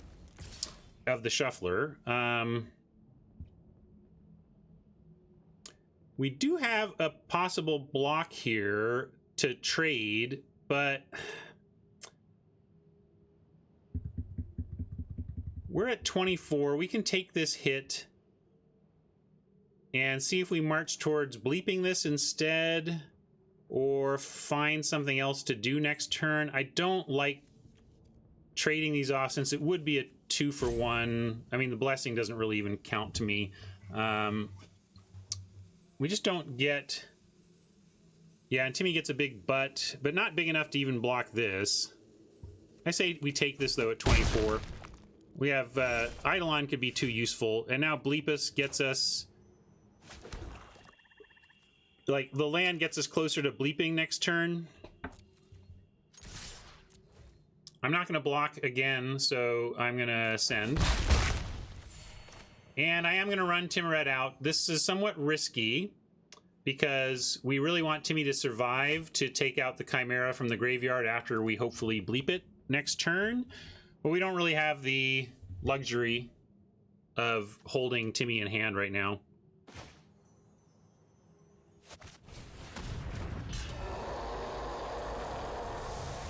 There are some who call me Tim.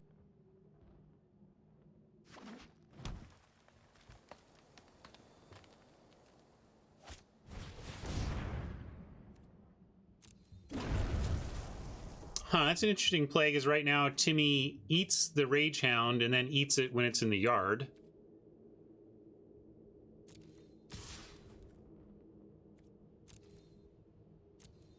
All right, deck.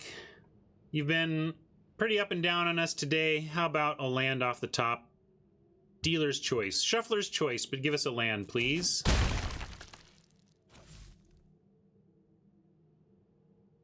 Well, Oppo maybe thought that one through, and we just don't know what their thinking is yet, Scotty, so we'll see.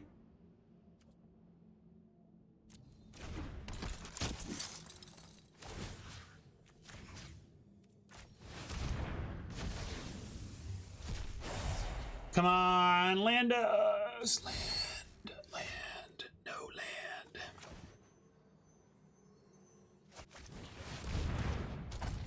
No land, but I now have something I'm willing to trade off for the Chimera.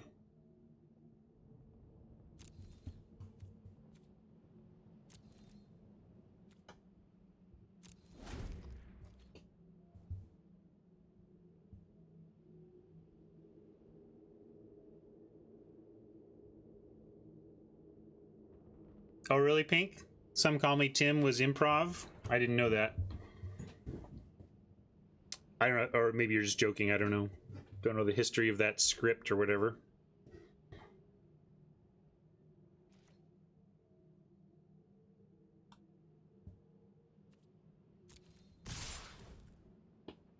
Yeah, they may have a trick here, so I don't want to put Timmy at risk.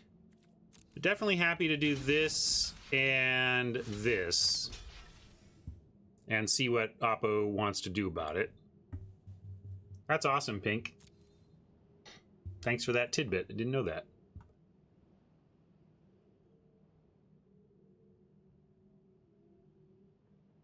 I still think Eidolon can be pretty bonkers. Oh, man.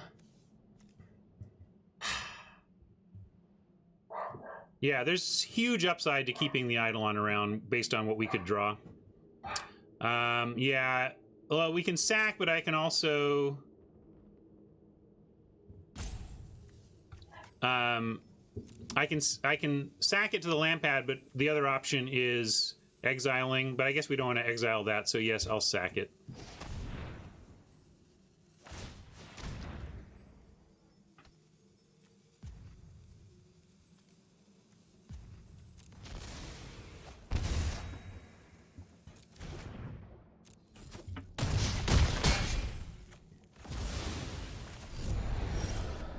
All right, well, we get to bleep the hero at least, and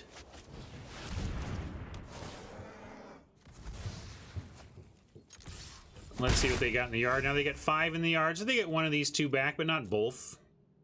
And this can block them.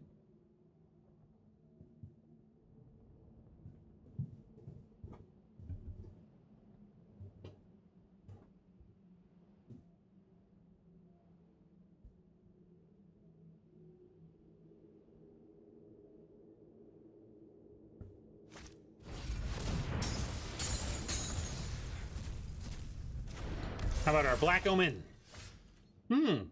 No Black Omen, but we do have the Leonin I was talking about. And if we go to game 3 here, we're going to bring in another Leonin for these underworld attackers.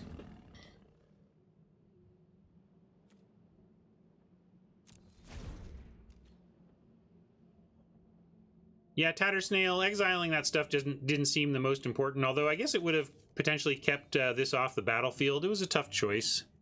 But we couldn't wait. We had to do it then because our dude was about to die. Like, we couldn't let Flare hit the graveyard without Timuret hitting the graveyard.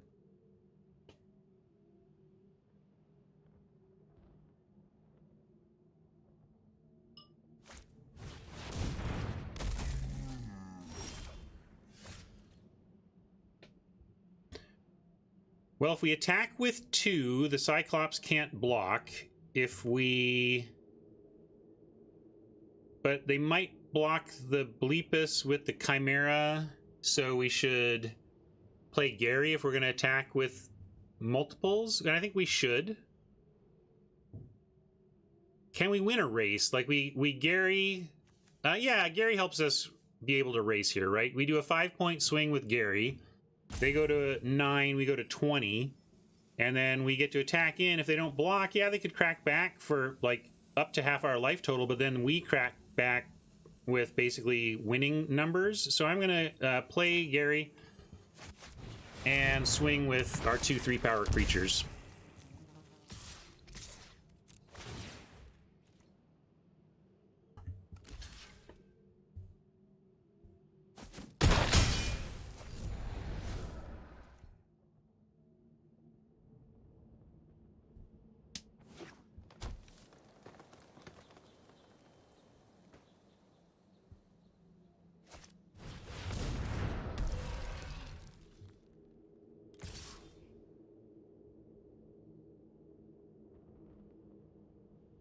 Yeah, they might as well attack with the Cyclops, because we are definitely attacking back.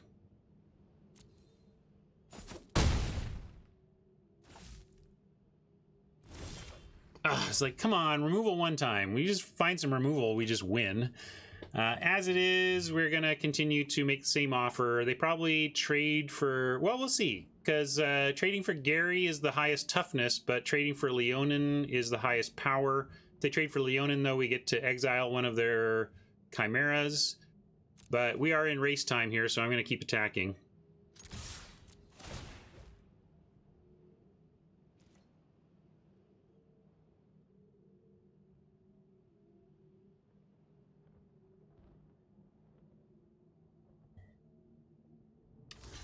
Maybe I should have kept the Eidolon. We had this choice of Eidolon or Lampad. One person at least questioned that, whether it was correct, or, you know, thinking about it. And, like, it was the value potential of Eidolon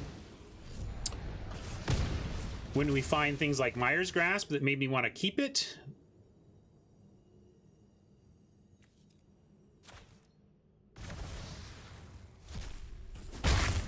But it's possible Lampad is just would have been a higher percentage shot to win the game. Yeah, we still have an Omen. We'll leave the land.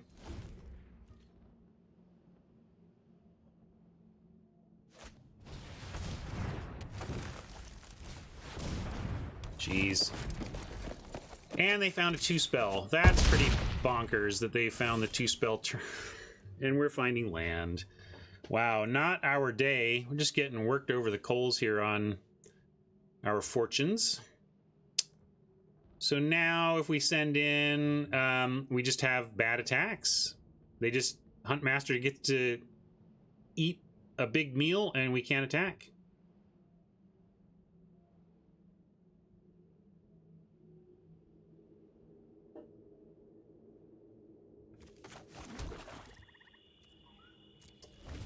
Deck is certainly better than how this has been playing out, but magic is magic. In fact, we've been talking all morning about the nature of the mana system, how it impacts games, how it impacts the fun level of the games that it's impacting. Like it's, but I do believe it's what we're stuck with, and you try to make the best of it, and remember how lucky you are to be here. I think we just have to try and trade for this Huntmaster now. And I guess we do. They don't have anything else. Their hand is known, so this is a Gary for Huntmaster trade. And yeah, I think that's where we're at.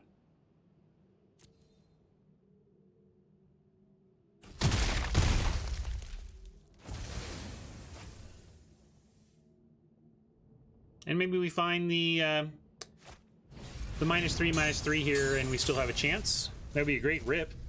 Mire's Grasp, please. Flicker, you say? That is not a great draw. This is has a lot of combo-y fun stuff going on in our deck, but obviously just about the worst non-land we could draw for this situation. I mean, is there a... like, Omen, any creature, any removal. I guess Underworld Charger is equally bad. I'm just kind of laughing because I think that was the second worst, tied for worst non-land card we could draw in the deck. Still not dead though. Yeah, we'll keep it. We'll try and stay alive, but this is not looking good, folks. Shall we? Which you know what we have to say now. Your friend here is only mostly dead.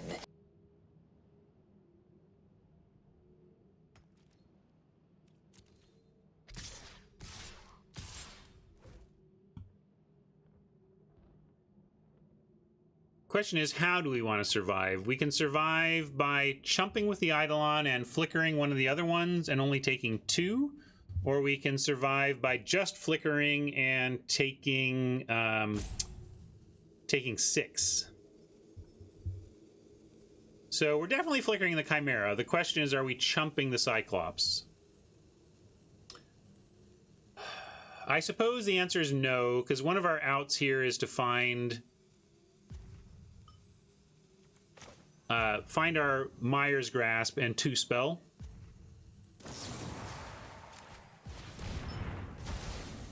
Yeah, Mire's Grasp into Mire's Grasp into something else is like our best hope for next turn.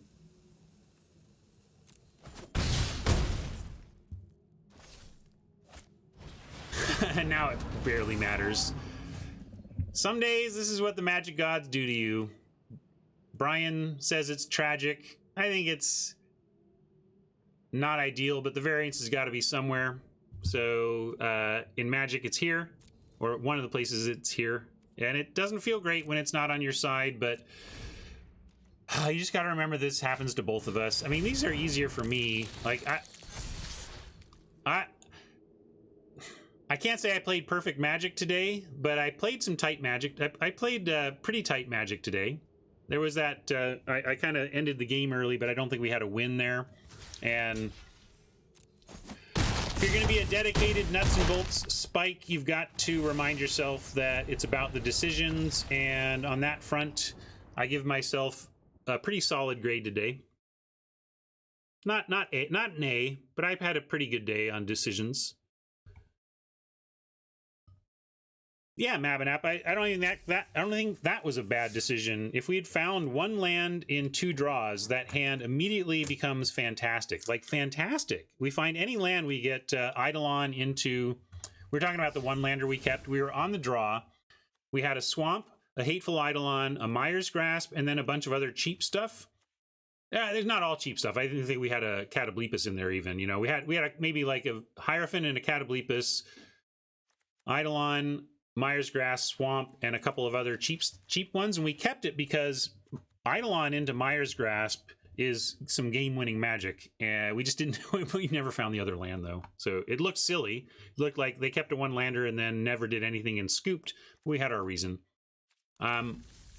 So it's too late for me to start another thing, given that my intention's to go have a meal with my mom. However, there's an upside to this miserable 0-1-2. We did get 1 win. I mean, it's not worth any gems, but at least we found 1 win somewhere.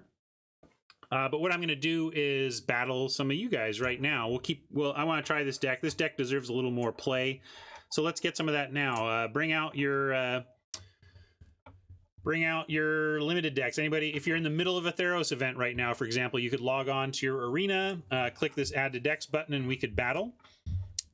And you can bring, if you want to bring the best deck you've ever drafted and just curb stomp me, we can do that. I don't care. Nothing on the line, but you know the quality of my deck. We're going to claim this prize, though. We're going to get our 2 packs. And we can open some packs. I think we got a lot of packs here, so let's crack these. Yes, Red On, I've heard about, yes, that was something I didn't know when I made some content on the Mastery Pass. I should go and try and update, at least in the comments or something, but yeah, you can use, I think you can go for the ranked draft, but man, you should, there's no such thing as a ranked traditional draft. There's only ranked and there's traditional, but not ranked traditional. But I would say, from a value standpoint, Red On, you should use it for the traditional. It's just worth more to your collection and to your value.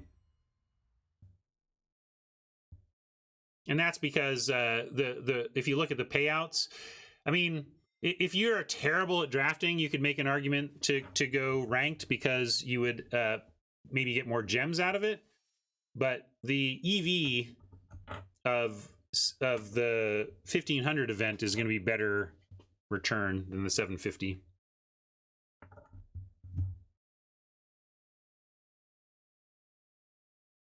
All right, Tron's on lunch.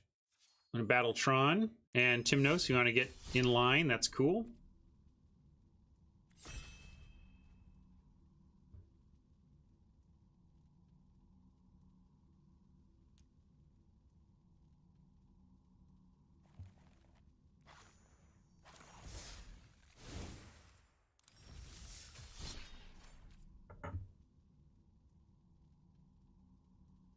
Oh, thanks for letting me know, Brian. I'll talk to my son about it then.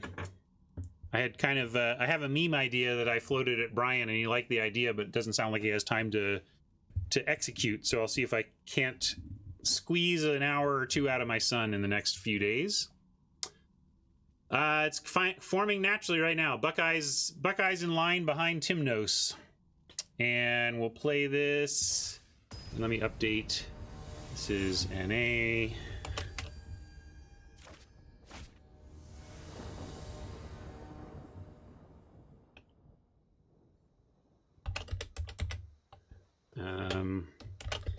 Viewer.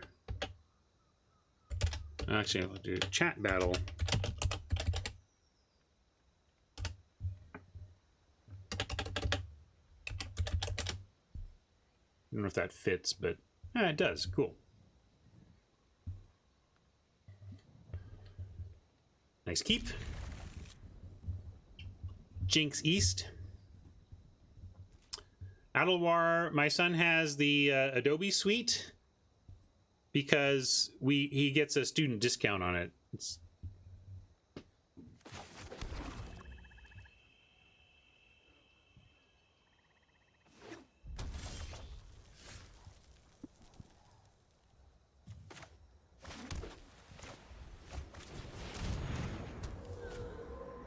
Oh, my code. I think we have a thing for that now. What is it? I can't remember what it is, though. Somebody exclamation point. There we go. Thank you, Brian.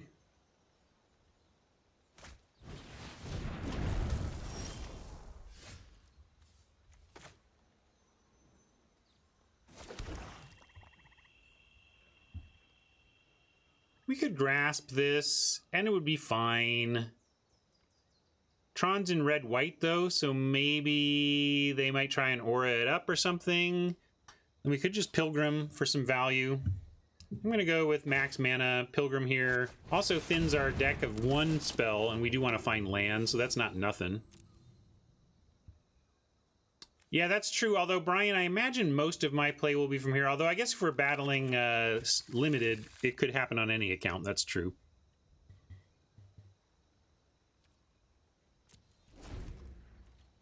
I think I'll throw the Pilgrim in front of the Rage Hound. That's another reason to make this play, is that we've already got great value out of the Pilgrim by finding our Apathy, so trading it off for this Underworld Rage Hound seems fine.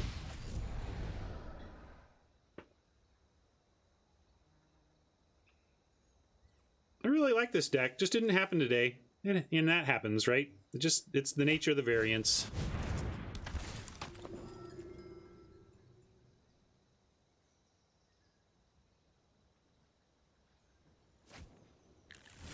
That's hilarious. FU clone.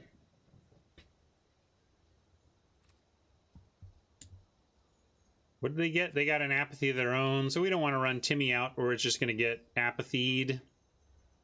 Not particularly thrilled about running Grasp out on a Pilgrim, though, so I'm kind of on the line of just passing here. And if they want to try for Apathy on our Vigil, that's fine. We'll sack it in response, and that'll be a fine trade. If they don't, well, we'll see what happens next turn. Although we do have Lampad, I actually should have played Timoret. I think that was a mistake, because I forgot at the very least, we can sack Timmy if we want. Although, maybe the play is to, okay, now we can, Apathy the hero, and then try and get Spawn out. It'd be nice to get 5 mana and Spawn with Vigil up, and then if they try to Apathy the Spawn, we can sack it. Or, actually, it doesn't matter. If they Apathy the Spawn, we can untap and sack it, because they can't get to 6 mana next turn. So actually, hopefully we find a land and we just run Spawn out. That's my new plan. Yeah. Man plans. Garfield laughs. We can still do the Timoret play on that front, or even the Leonin. I guess we go Leonin and keep the Leonin sack up. So we didn't get a land, but we got a reasonable play. And I still don't want to use Apathy on the hero. It's not important enough right now. If they go Commanding Presence on it or something, then we'll talk.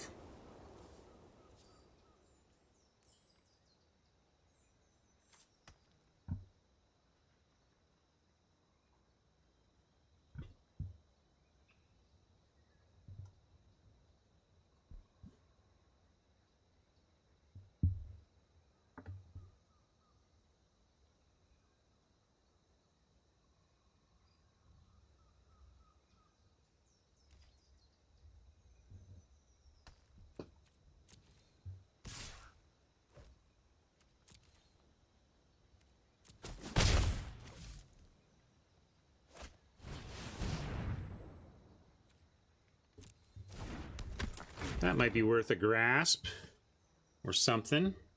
But still just want to play the spawn if possible.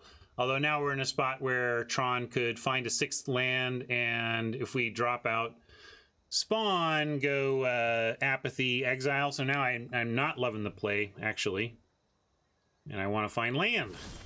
All right, there's our 4th land. But again, we can run the spawn out. If we do, we're at risk of apathy, exile, spawn. That's too high of a risk. I think the spawn's too good to do that with. But we can run out the Pegasus here. And if Tron wants to spend 6 mana to exile the Pegasus before we can Lampad it, that's fine with me. So we'll do that. See if we can find a 5th land and then play a Lampad protected spawn into the known apathy next turn.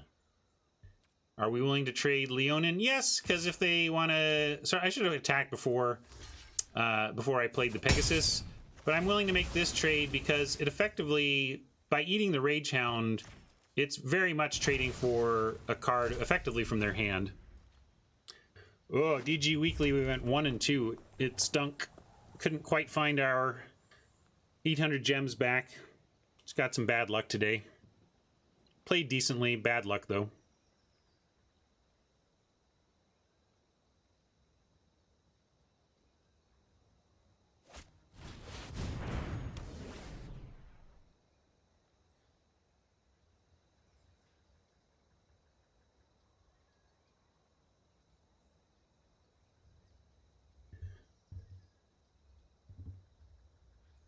Yeah, variance beats are going to come your way, and I think we did a pretty good job of letting it go. In that one game, not in time, not relevantly. Yeah, we just had rough mana all day. It happens. Now then...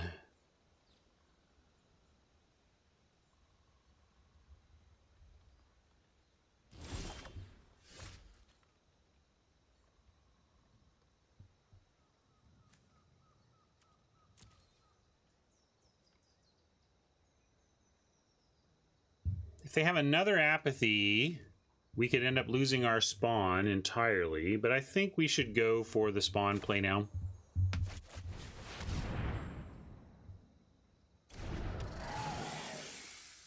Really wanted to land there too, because now they can just they get to exile the Pegasus and we don't get even the Lampad value, but I wasn't willing to like keep Lampad up just to, or not play spawn just so we could keep Lampad up.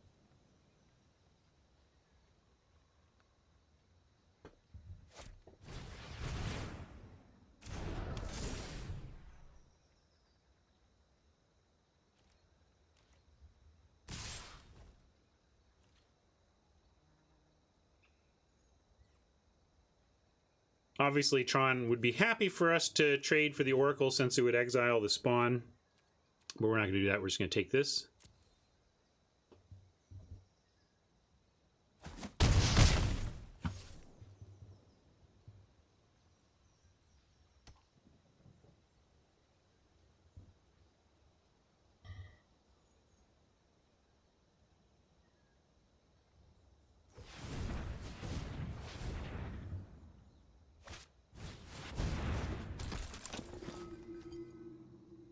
Nothing to get back for the Evangel yet.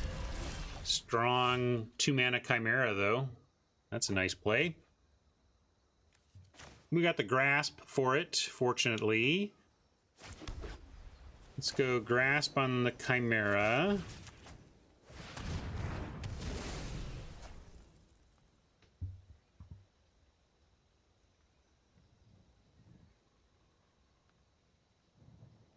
And we can apathy the hero, and then the spawn can get in this turn, and we can exile it next turn.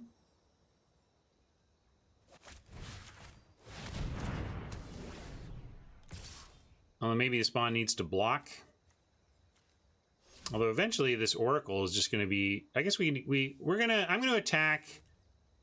We take 1, 2, 3, 4, potentially 5, 6, 7, 8, 9, 10. Maybe that's too much. Although Lampad has a block on the Evangel. And if they want to spend the whole turn on Oracle, I think that's okay. So I'm going to go spawn now. And if they want to dump their whole turn into Oracle damage. I'm cool with that because we untap and grasp it and then should be pretty stable.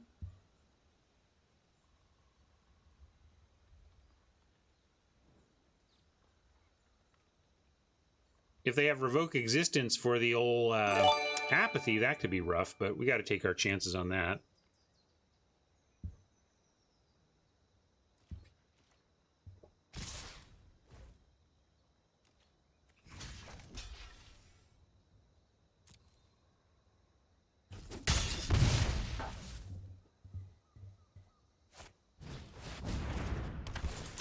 Hero is good, but they had a pump and didn't use it, so what's that about?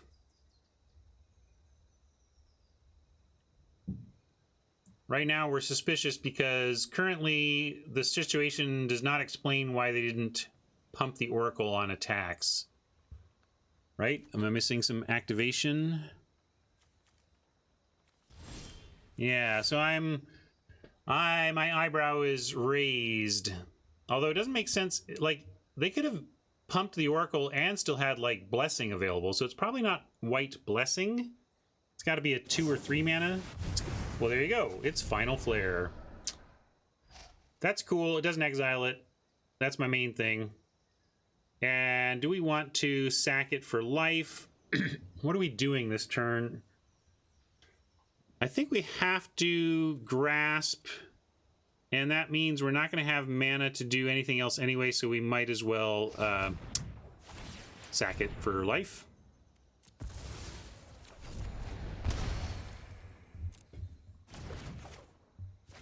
Interesting. Omen gives us a play as well. We can get that back if we want to do that. But we're going to grasp what? We gotta... Maybe I'm not thinking my needs correctly. Maybe we actually just have to Storyteller the Apathy, create a nice blocker, and get back a removal spell. Now I kind of like that. Changed my mind. We're going to Storyteller back removal. Because it gains life as well.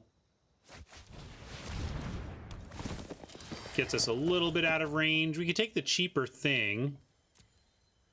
Yeah, actually with all these all die to Myers Grasp, so we'll take Grasp. It's not as much life, but it's cheaper on the mana, which is going to be important to us coming up. Like, if we were on the death's door, we might need to go for maximum life, but here I think we can go for most efficient spell to recast.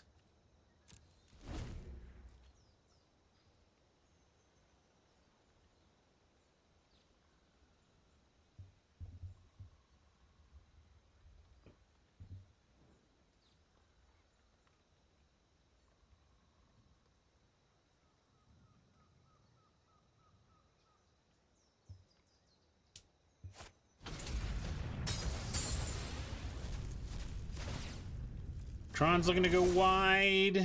Are we looking to trade off Storyteller for that hero? I suppose it depends on the rest of the attack.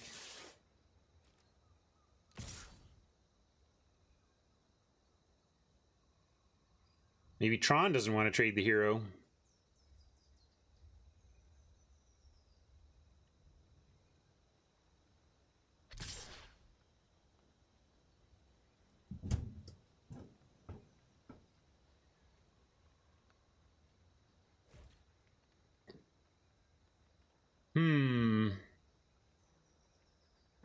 Hello, Clara.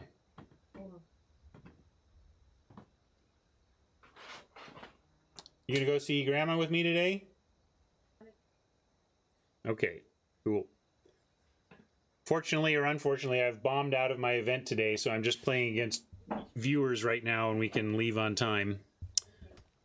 All right. Anyway, back to this situation. We have 4, 5, 6, 7, 8, 9, 10, 11. Oh, sorry. 4, 5, 6, 7, 8, 9 damage if we just don't take it, or if we just take it all. And then, what is the plan? I guess we go with this because we can omen it back, right? Yeah. Let's block and bring this thing back. And we can't do that if we block the Oracle, so we're going to do it like this.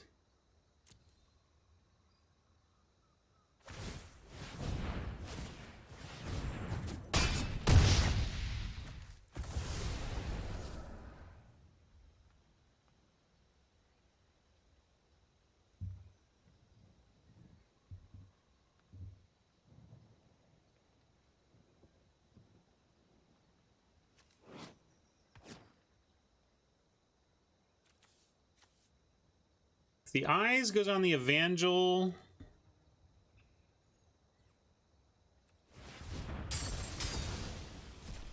Ooh, eyes on the Oracle stinks because they get the Oracle back. But we have another Grasp at least.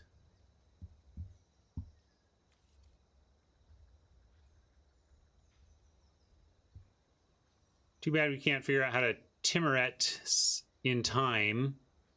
But I think Grasp with Omen is going to be fine.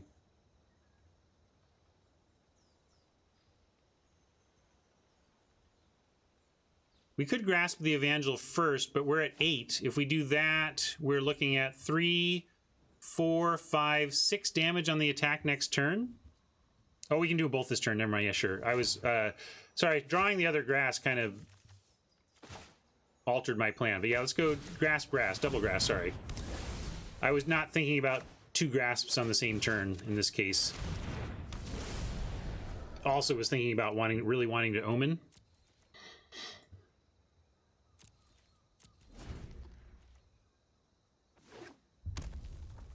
At 8 life, I liked keeping the Lampad back in the face of a Sentinel's Eyes on the human soldier.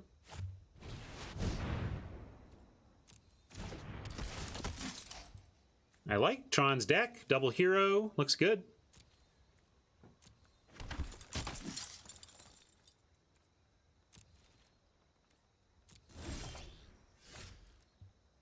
Well, Spawn is not going to get very much exciting back, but we can Omen up the Storyteller and play it. So let's do that right now.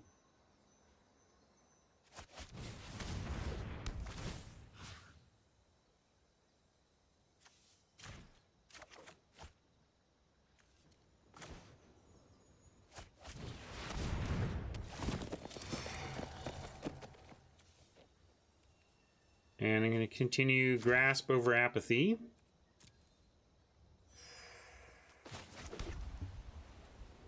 Although Apathy... maybe I should take Apathy just because I could play Timuret in Apathy. I've been going with this heuristic of cheapest option, but actually the most oppressive situation we have right now is the choke on our black mana, so possibly we're supposed to take Apathy there so that we can go Timuret Apathy next turn. Tattersnail's on it. I'm on it just a little late.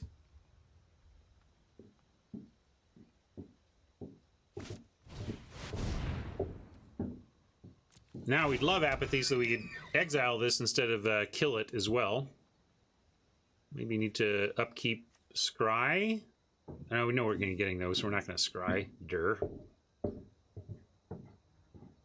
What do they get? They get an Apathy of their own back if that happens. So maybe we try and Timuret, but also, I mean, we're in a spot where forget Archon dying and getting them value. Attacking 3 times just kills us. So that's a little bit more of a concern here.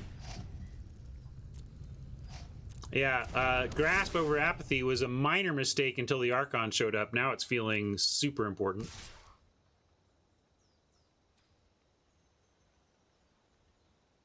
Still going to do this again, though. Make this trade. Maybe we find another way to get it back.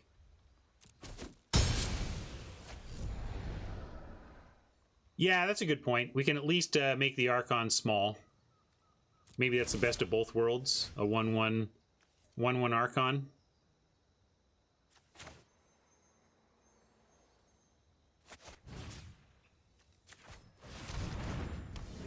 And we'll leave it like this and then do some scrying before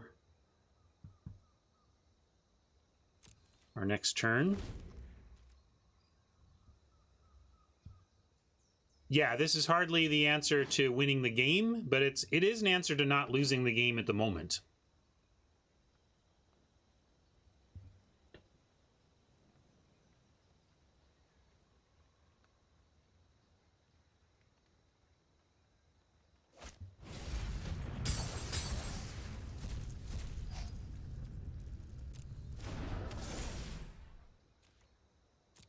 Timmy's getting mad at me for not sending him out there to do work.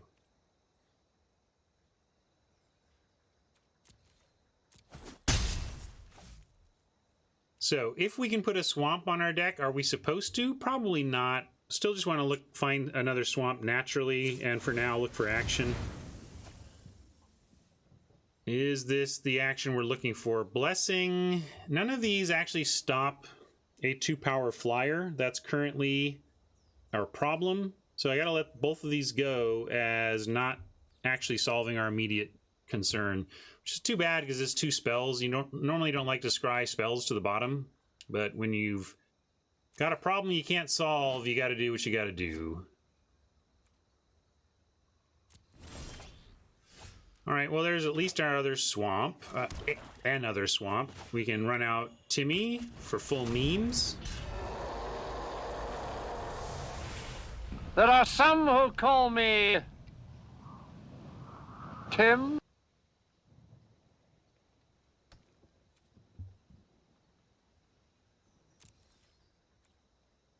Now, at the very least, if we can deal with the Archon, we can exile the apathy so that the Archon can't get it back.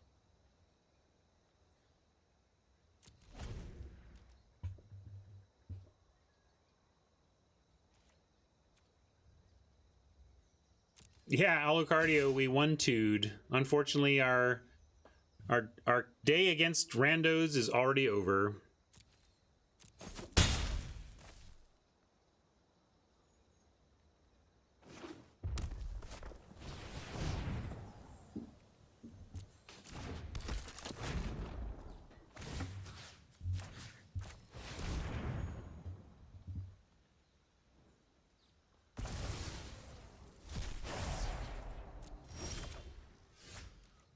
Envoy chumps the Archon.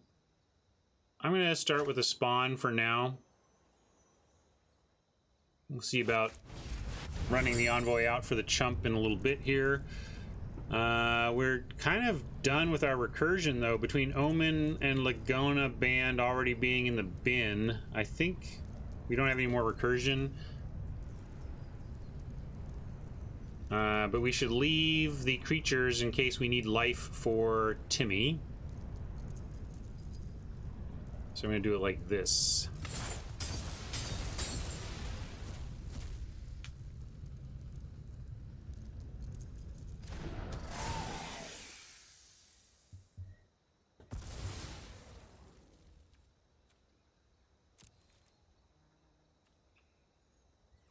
One, two, three. Oracle can't get big enough to stop Timmy. They could double block to trade for Timmy. And I'm going to say no attacks, though. If we're going to give up Timmy to the Oracle, we'll do it on defense.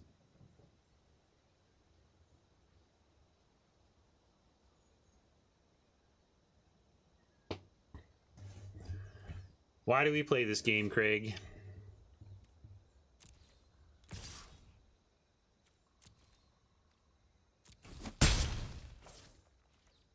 All right. Hard removal for that Archon, please. Not hard removal for the Archon.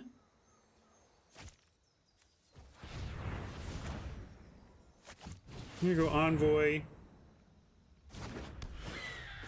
Soul Reaper.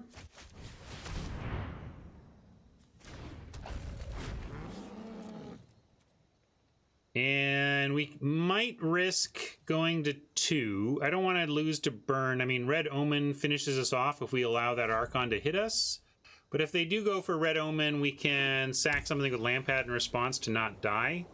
The reason I want to wait on chumping with the Envoy is that if we wait until I can have 3 mana available, I can chump and actually draw off the chump.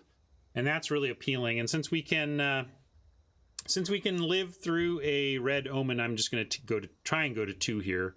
We're going to live through a Red Omen and a Blessing. Like, mostly Red's stuff does 2 extra damage here.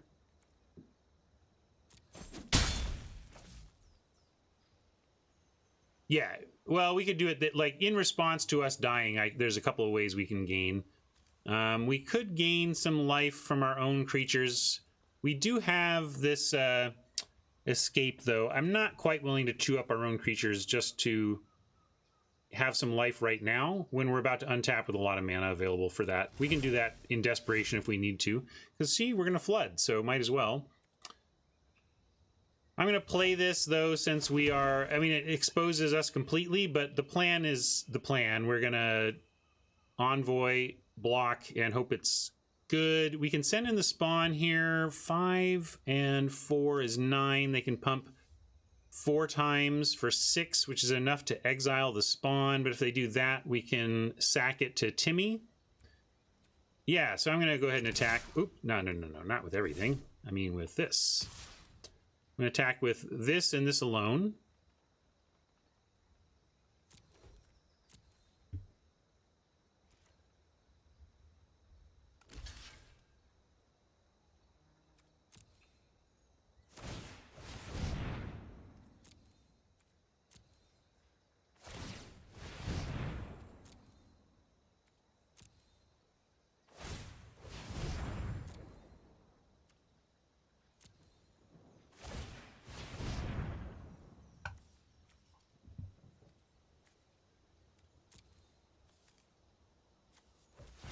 We can even recast it right now, although then we lose our chump draw.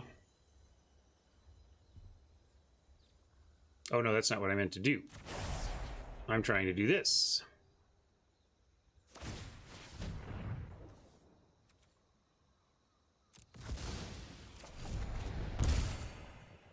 I was being paranoid about my life total and didn't really think it through. Beer Bob.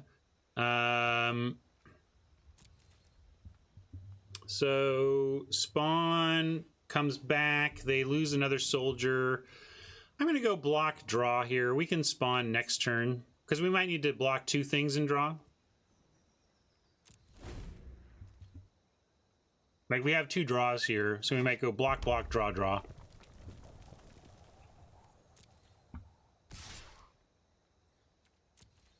Only 1 thing to block.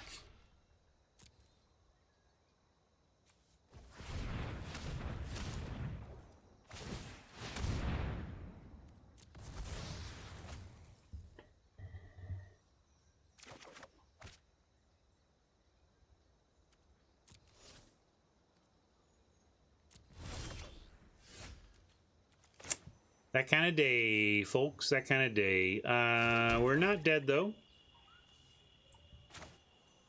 Let's rebuy spawn, and we still have a block and sack even.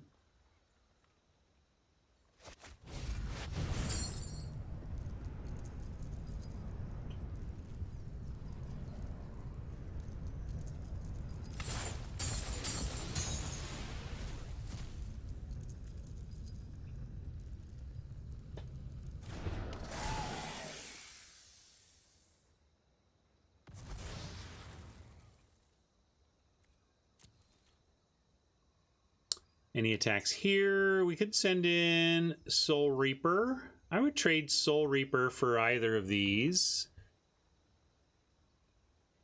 Or are we trying to draw more off Soul Reaper? We could also send in Timuret, but that's a trade we don't necessarily want to make.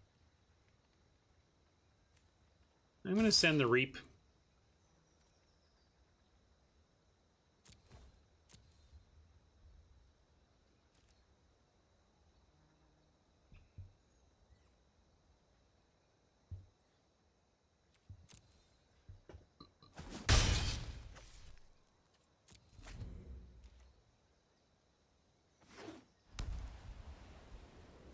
By sending the Reaper, though, I am basically committing to, like, trading Timuret for the Oracle. But I think that's okay. There's not much... There's nothing left in their yard to get back with something like this or this.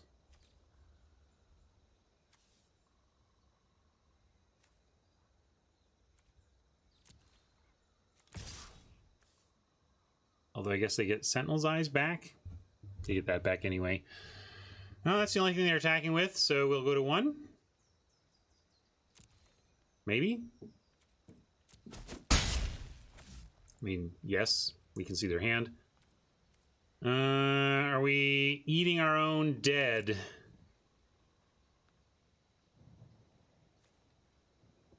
Not if we were going to sack to draw, but I'm going to go ahead and gain a life now.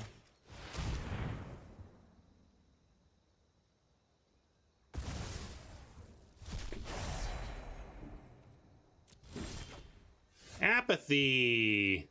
So nice to see you.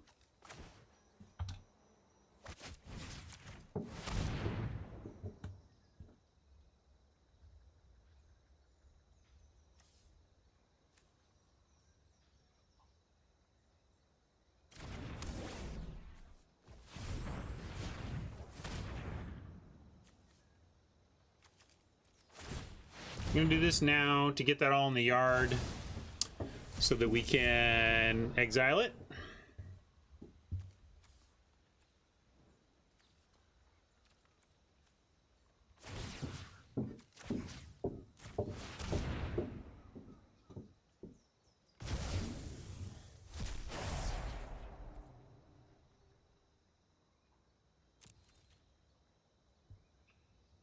Now we don't have really any attacks I want to make. Well, let's see. Wait, we might. 4 and 8. Yeah, actually, if they double block Oracle and Evangel, they finally get our spawn, but we 2-for-1 them, and then our board is left. So we can absolutely offer them the spawn for all of their mana. Let's see, because they go. Oh, they can do it just for the Oracle. So they can add 4 points to the Oracle. Do we want to make that trade? Maybe not that trade. If it had required them to double block, I would have done that, but it doesn't. So I'm gonna single here. I might have maybe should have played the Plains. Then we have Timuret activation, but mainly we have Lampad activation.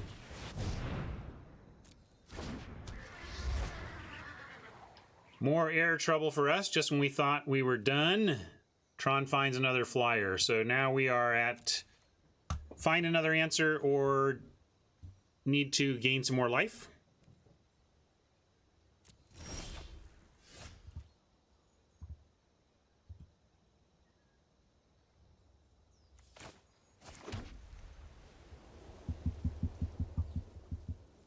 I think we play Eidolon and Soul Reap it to start.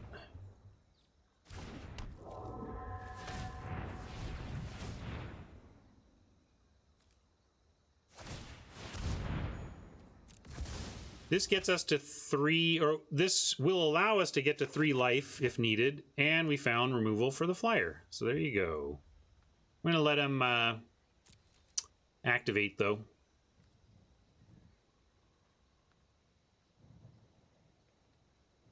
When now are they down? Now they only have 7. Now we can actually send the spawn because the Oracle alone cannot beat the spawn.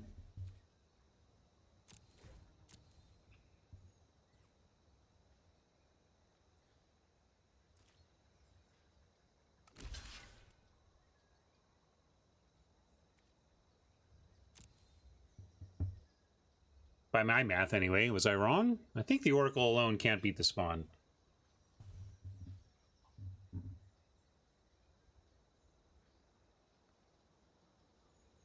Tron counting. Maybe Tron thought they had 8.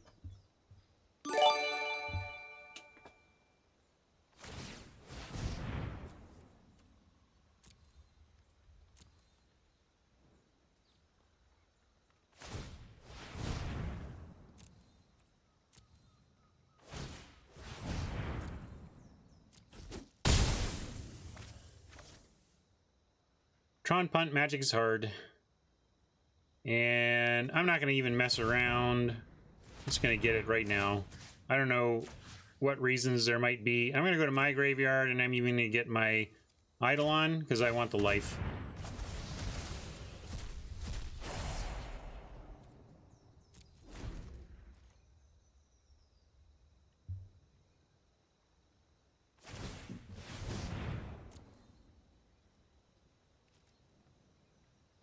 Yeah, I could have killed the Pegasus to get it, but I really wanted to offer Tron both the opportunity to you spend mana on the Pegasus, and frankly, to offer the opportunity right here. He might Blessing to try and win. So I'm saving it. And we'll still have plenty of time to Timuret away the Pegasus if this works out.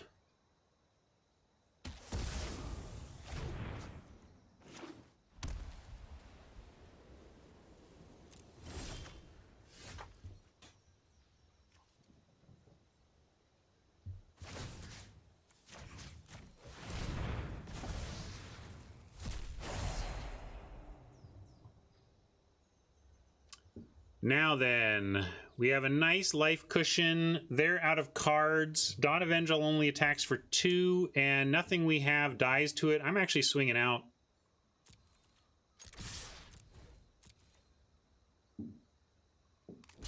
Sack Spawn, can we recast? Oh yeah, we could Sack Spawn and recast, but we should attack first, right?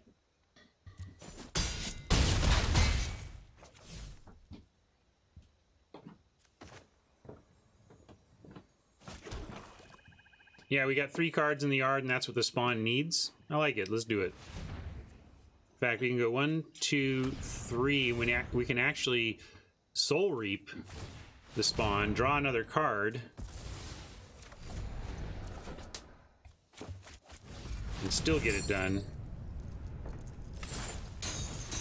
And this second, third, fourth time spawn comes back. That's what makes this card so busted. And we had to chew through a lot of soldier tokens there before we got meat. Soldiers are like, I'm made of meat.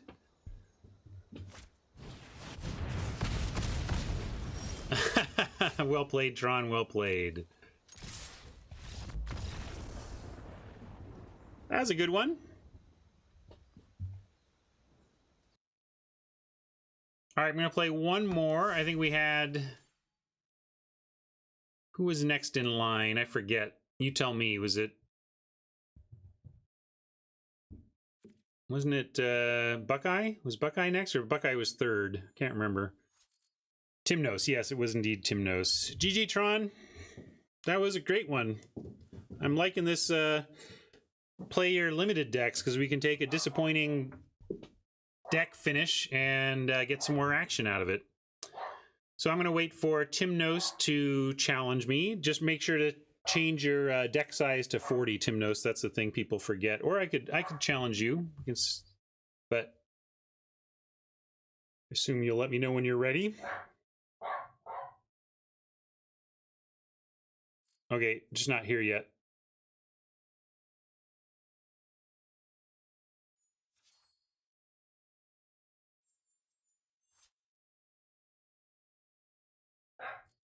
Oh, did you? Well, wait. Huh. Maybe show me your name. Did you add the right one? Here's my profile.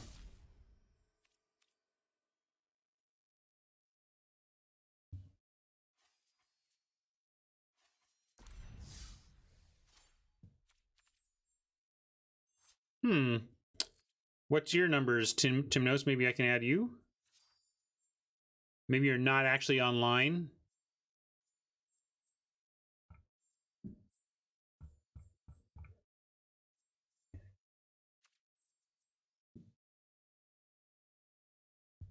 Well, if you give me your numbers, I'll try adding you. Thank you.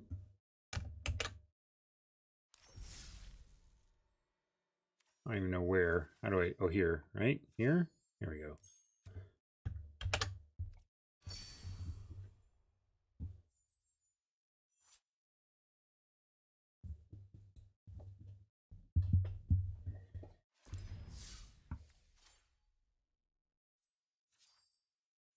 There we go. I'll challenge you. Oops, and I screwed it up. Doing exactly what I said you should do. Avoid doing.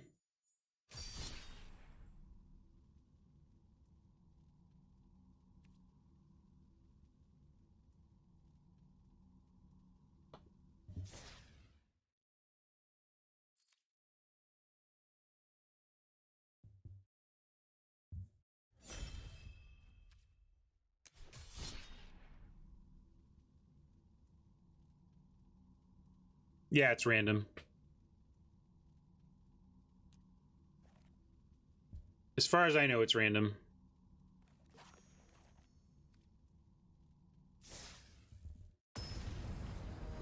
All right, this is last game, folks. Then I'm gonna go have lunch with my mama.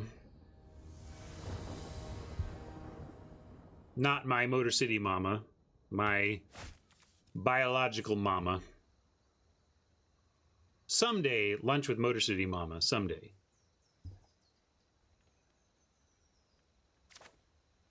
All right, this looks good. We have Timmy, so we'll start with a swamp. But I think if we draw Timmy, we'll probably go Leonin.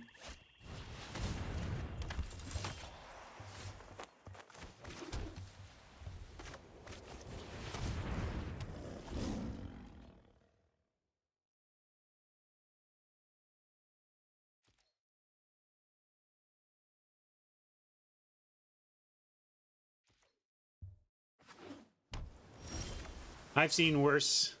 Wang, I've seen much worse. It does the job. Shut up and be happy we got friends. I'm kidding, though. You can critique the work of the WotC team as much as you like.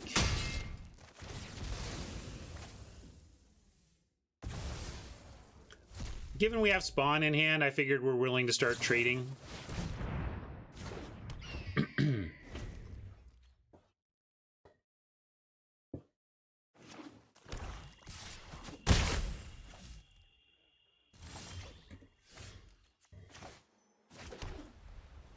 Let's go. Let's see. I suppose if they have deny, then we are going to be sad that we're losing Spawn to Exile. So I'm going to offer Hierophant as the one that both fills the art a bit for the Spawn and for the Storyteller, and also if they deny it, it's the one I'm least concerned about having denied.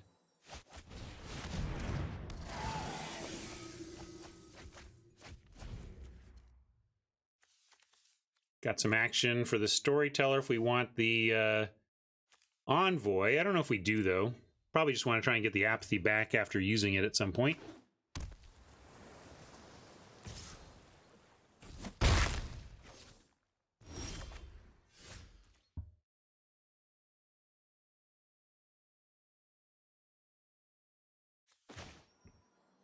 There's Timmy. Still worried about all this open mana. Let's start with an attack. Maybe they do something with that mana before we have to decide what to cast. But no, they're not going to help us with that. So do we risk a Timmy? That would be a pretty bad thing to get exiled.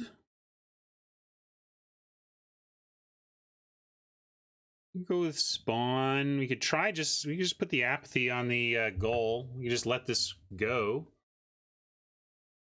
All right, I'm going to try Spawn. I'll be sad if it gets exiled, but our hand is pretty stacked with other good stuff, so let's try it.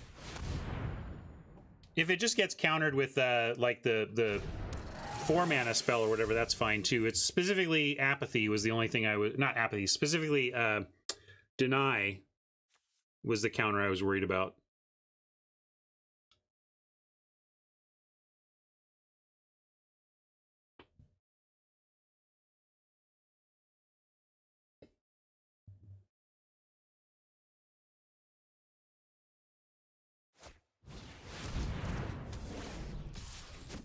Interesting.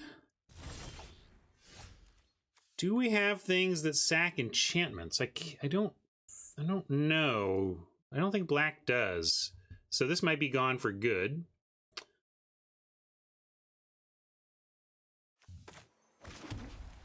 But we can do Timmy and Storyteller while shields are down. And unfortunately, we just don't get, you know, we get an Envoy if we wanted, but I don't even really want that. I mean, we could also go Apathy, Exile, Goal. Or I think I'm going to go Apathy, Timuret. Let's do that. I would much rather get this Apathy back than something as weak as the Envoy. And we have a turn here that we can then do that in. If we draw land, we can do it all next turn. Oh yeah, we do have Flicker, although it's in the yard. So that's a good call. We did have a spell that could unlock this, but we don't have it right. We don't have it available. Good memory, though. I didn't remember I had an answer.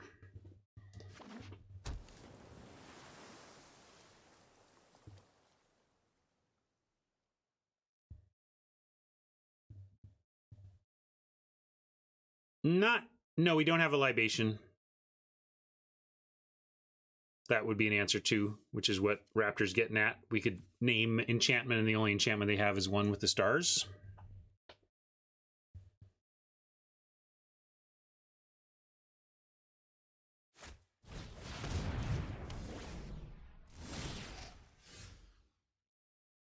Well, that's a different thing we can get back with the storyteller instead.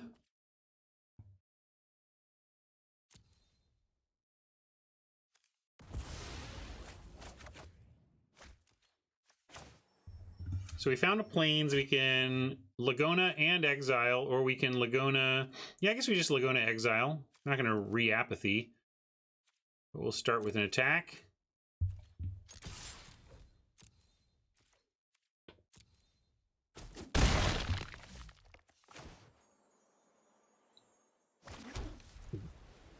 I think we want Timuret back, right? Is Timuret more valuable to us than rebuy on apathy?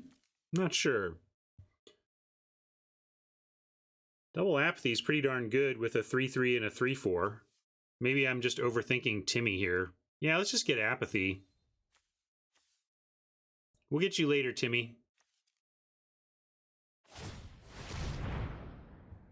Or we'll try. Again, 3 mana up. Could be counter. They didn't have it last time, though. I'm not expecting it this time. Oh, they had denial. So maybe last time did we have the mana?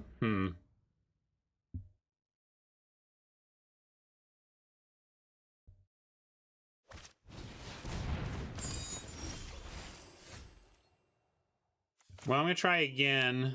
How much more does it cost? 1 more? Yeah, so we can still pay for it all.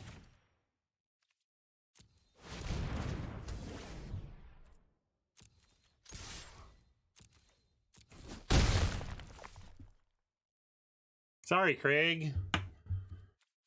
We've all been there. Hopefully you got some sweet cards in your packs and draft at least.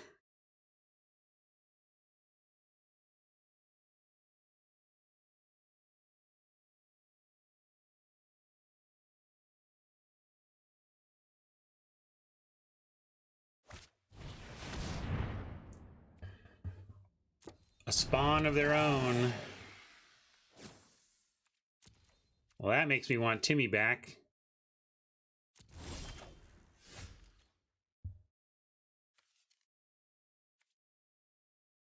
And if we trade for the spawn eventually starts getting us. It doesn't get us yet, but eventually it does. So we'll do this. And stay back for now.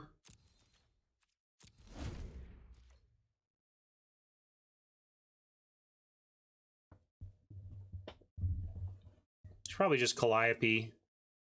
Before, I don't know if there's something they can do with this that's at a cost and not an effect, but let's not give them any chances.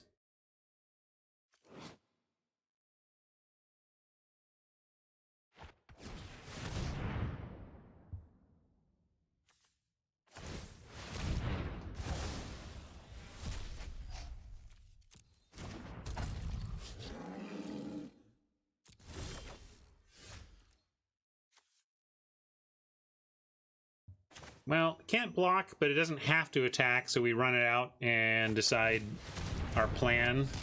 Could even sack it and recast it, but not this turn, so I won't bother.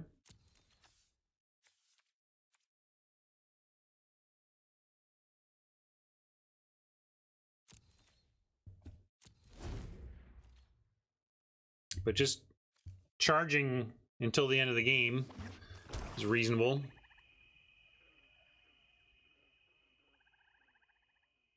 Oh, sorry, War Furnace. Ouch. Wow, that hurts. Sorry, man.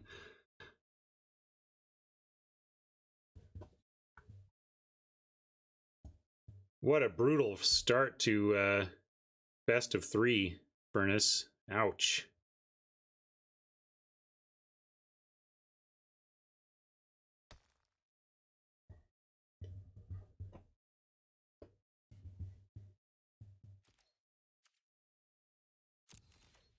I do expect that we're probably sacking the land pad and then sacking the charger and then casting it. Although if we find something like Myers Grasp, we might just attack with the charger and grasp the spawn if it blocks. So I'm not going to sack now. We have a lot of land. I'm going to send this in, and maybe we just get a free 3 damage out of it, but nah, so we'll sack.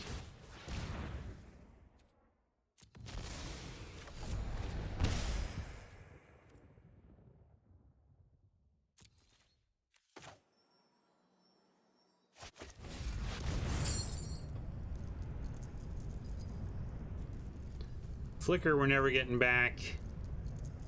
Pegasus, Leon, this can all go.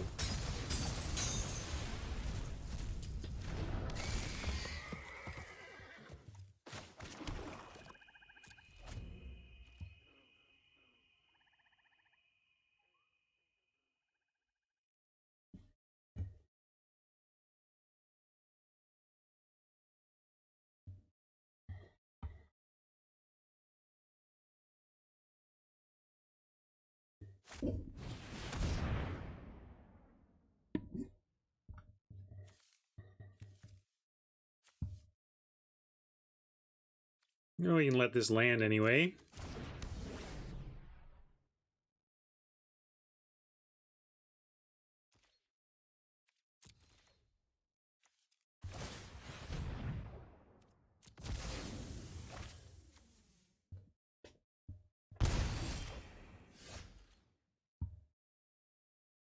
Oh, too bad.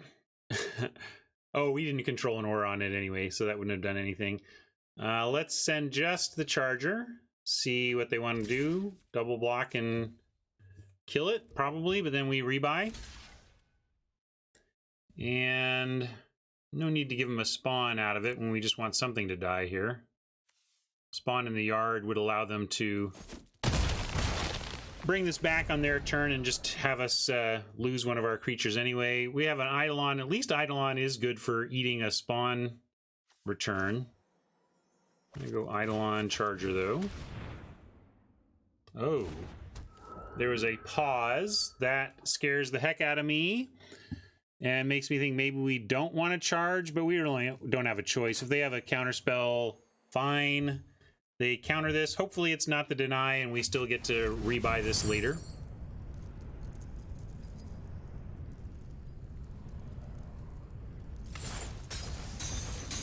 I think I left our 3 most appealing things in the yard to try and get back with our other stuff. Black Omen gets back Laguna Band, which gets back Apathy. All right, charger landed. That's good.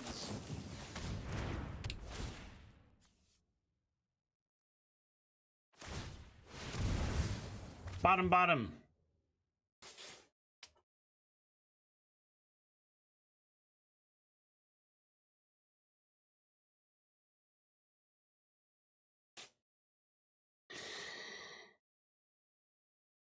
Top. Uh-oh, folks.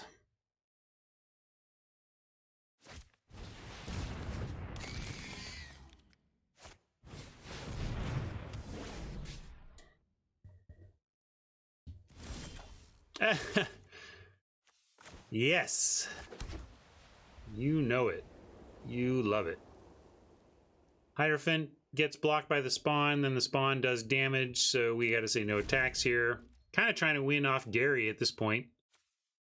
1, 2, 3, 4, 5, 6. So Gary is a snap win if we don't lose any of our stuff.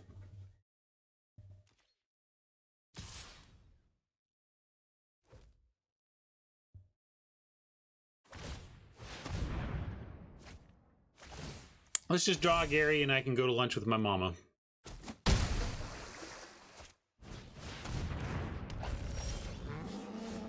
Not Gary, but not a bad draw.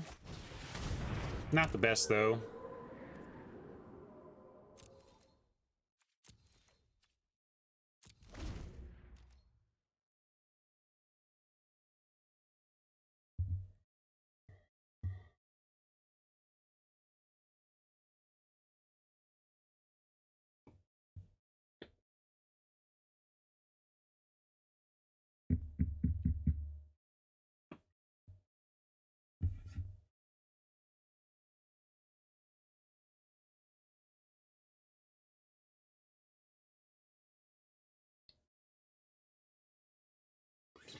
Okay, what's going on? Can we find a way? Not with what we got currently. If nothing changes, Oppo wins. But we have some top decks that could do us right.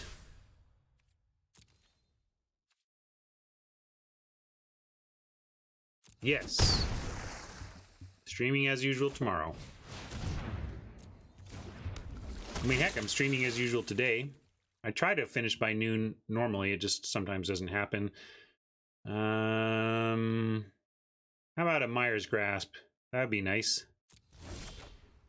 Yeah. All right. I asked for that because we can put it on the Marauder and draw with the Eidolon. I mean, ultimately, I just want Gary to win. Gary for the win. We can also use this on the Devourer, since this is what we're losing to right now. If we put it on here, we might come up with a line that can win, but it'll be tough. So I think I'll just go with the Devourer, since it's currently the one thing getting through. Good thing we drew an extra card, so we can get that extra land. Oh, yeah.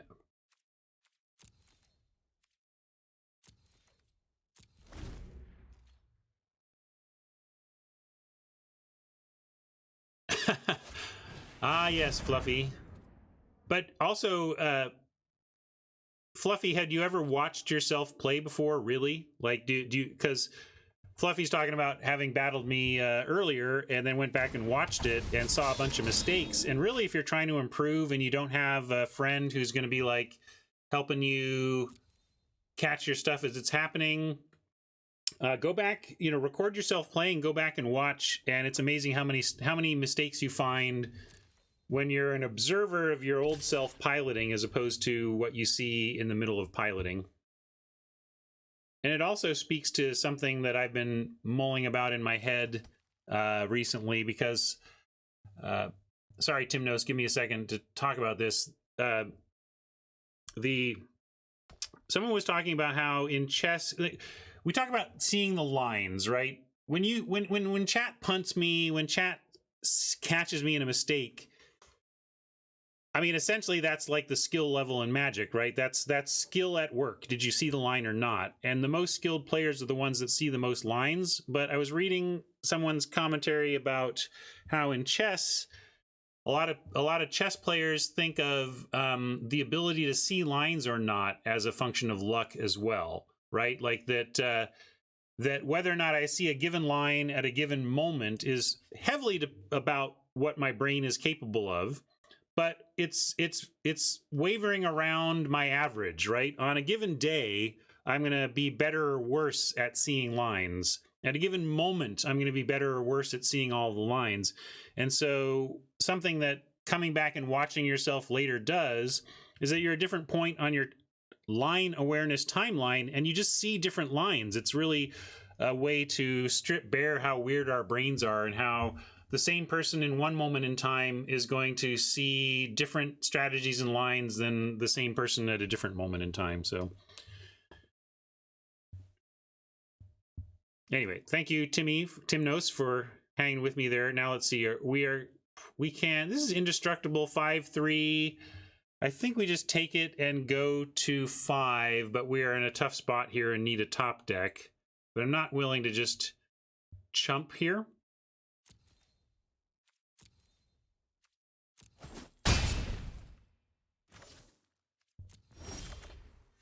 Aha! Well, there's a way to finish. I don't know if this...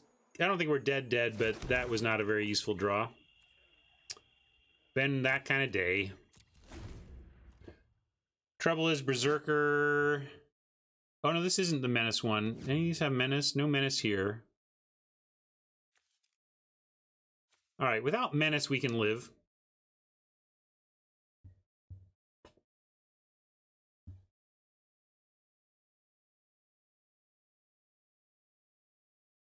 Yeah, FU Clone talks about the lines you just barely miss. You ever lock your keys in the car and you can even feel yourself doing it as the door is shutting, and the door's not even necessarily shut yet, but it's also impossible to not shut.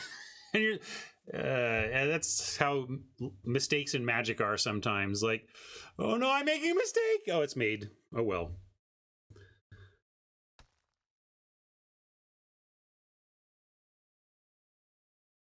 Yeah, I guess if we are facing imminent doom, we need to play for the Gary win.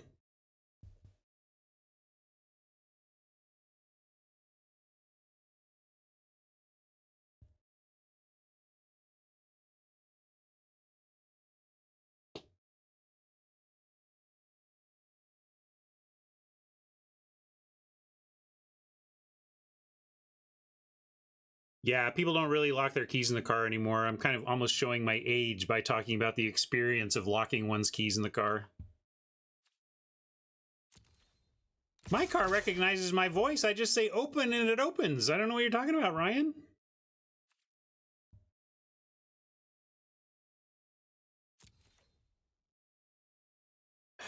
Well, we're pushing it here. This is probably worth a trade, and this is worth a chump. And we will sack the Eidolon to the Lampad and get them to 5, and then we still have the Gary out.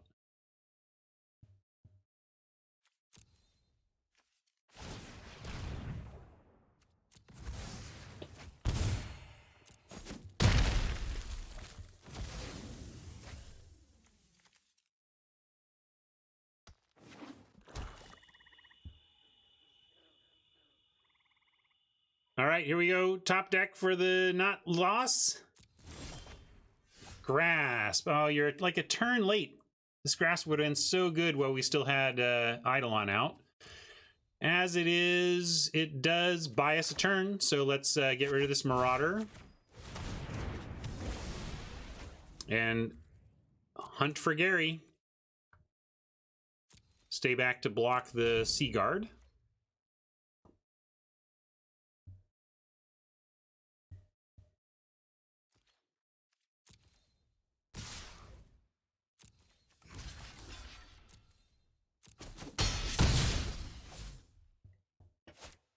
Oh, no, no. Tim knows. It's supposed to be our Gary. Our Gary. I think we can not die. We can, but the trouble is the life gain they get off Gary means that counter Gary's not going to work.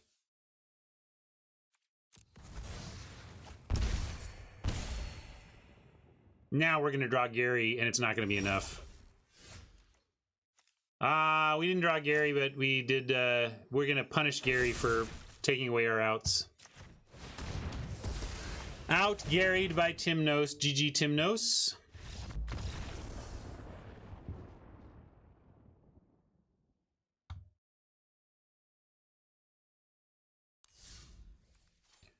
Good game. That was the out we were looking for, Timnos. We were chanting for Gary several turns in a row. But that was good. Yeah, we're fine. I wanted to be done by about 15 after so that I could leave by about half past, and I have no problem leaving by half past here, so we're good.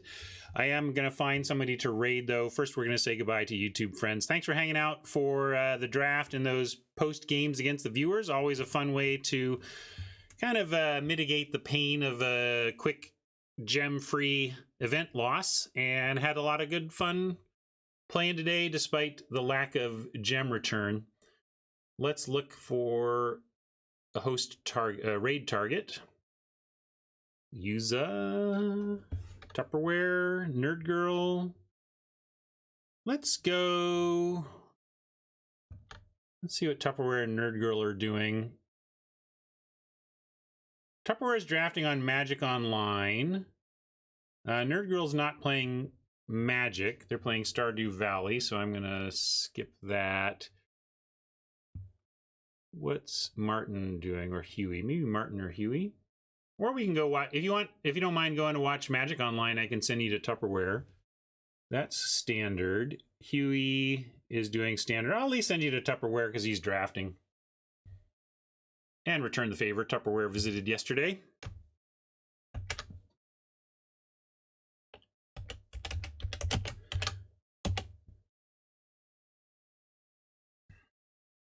So thanks for hanging out, and we'll catch you next draft. Wasn't a great gem day, but still a great day for hanging out and playing Magic. So thanks for joining me, and we'll catch you next time. Bye.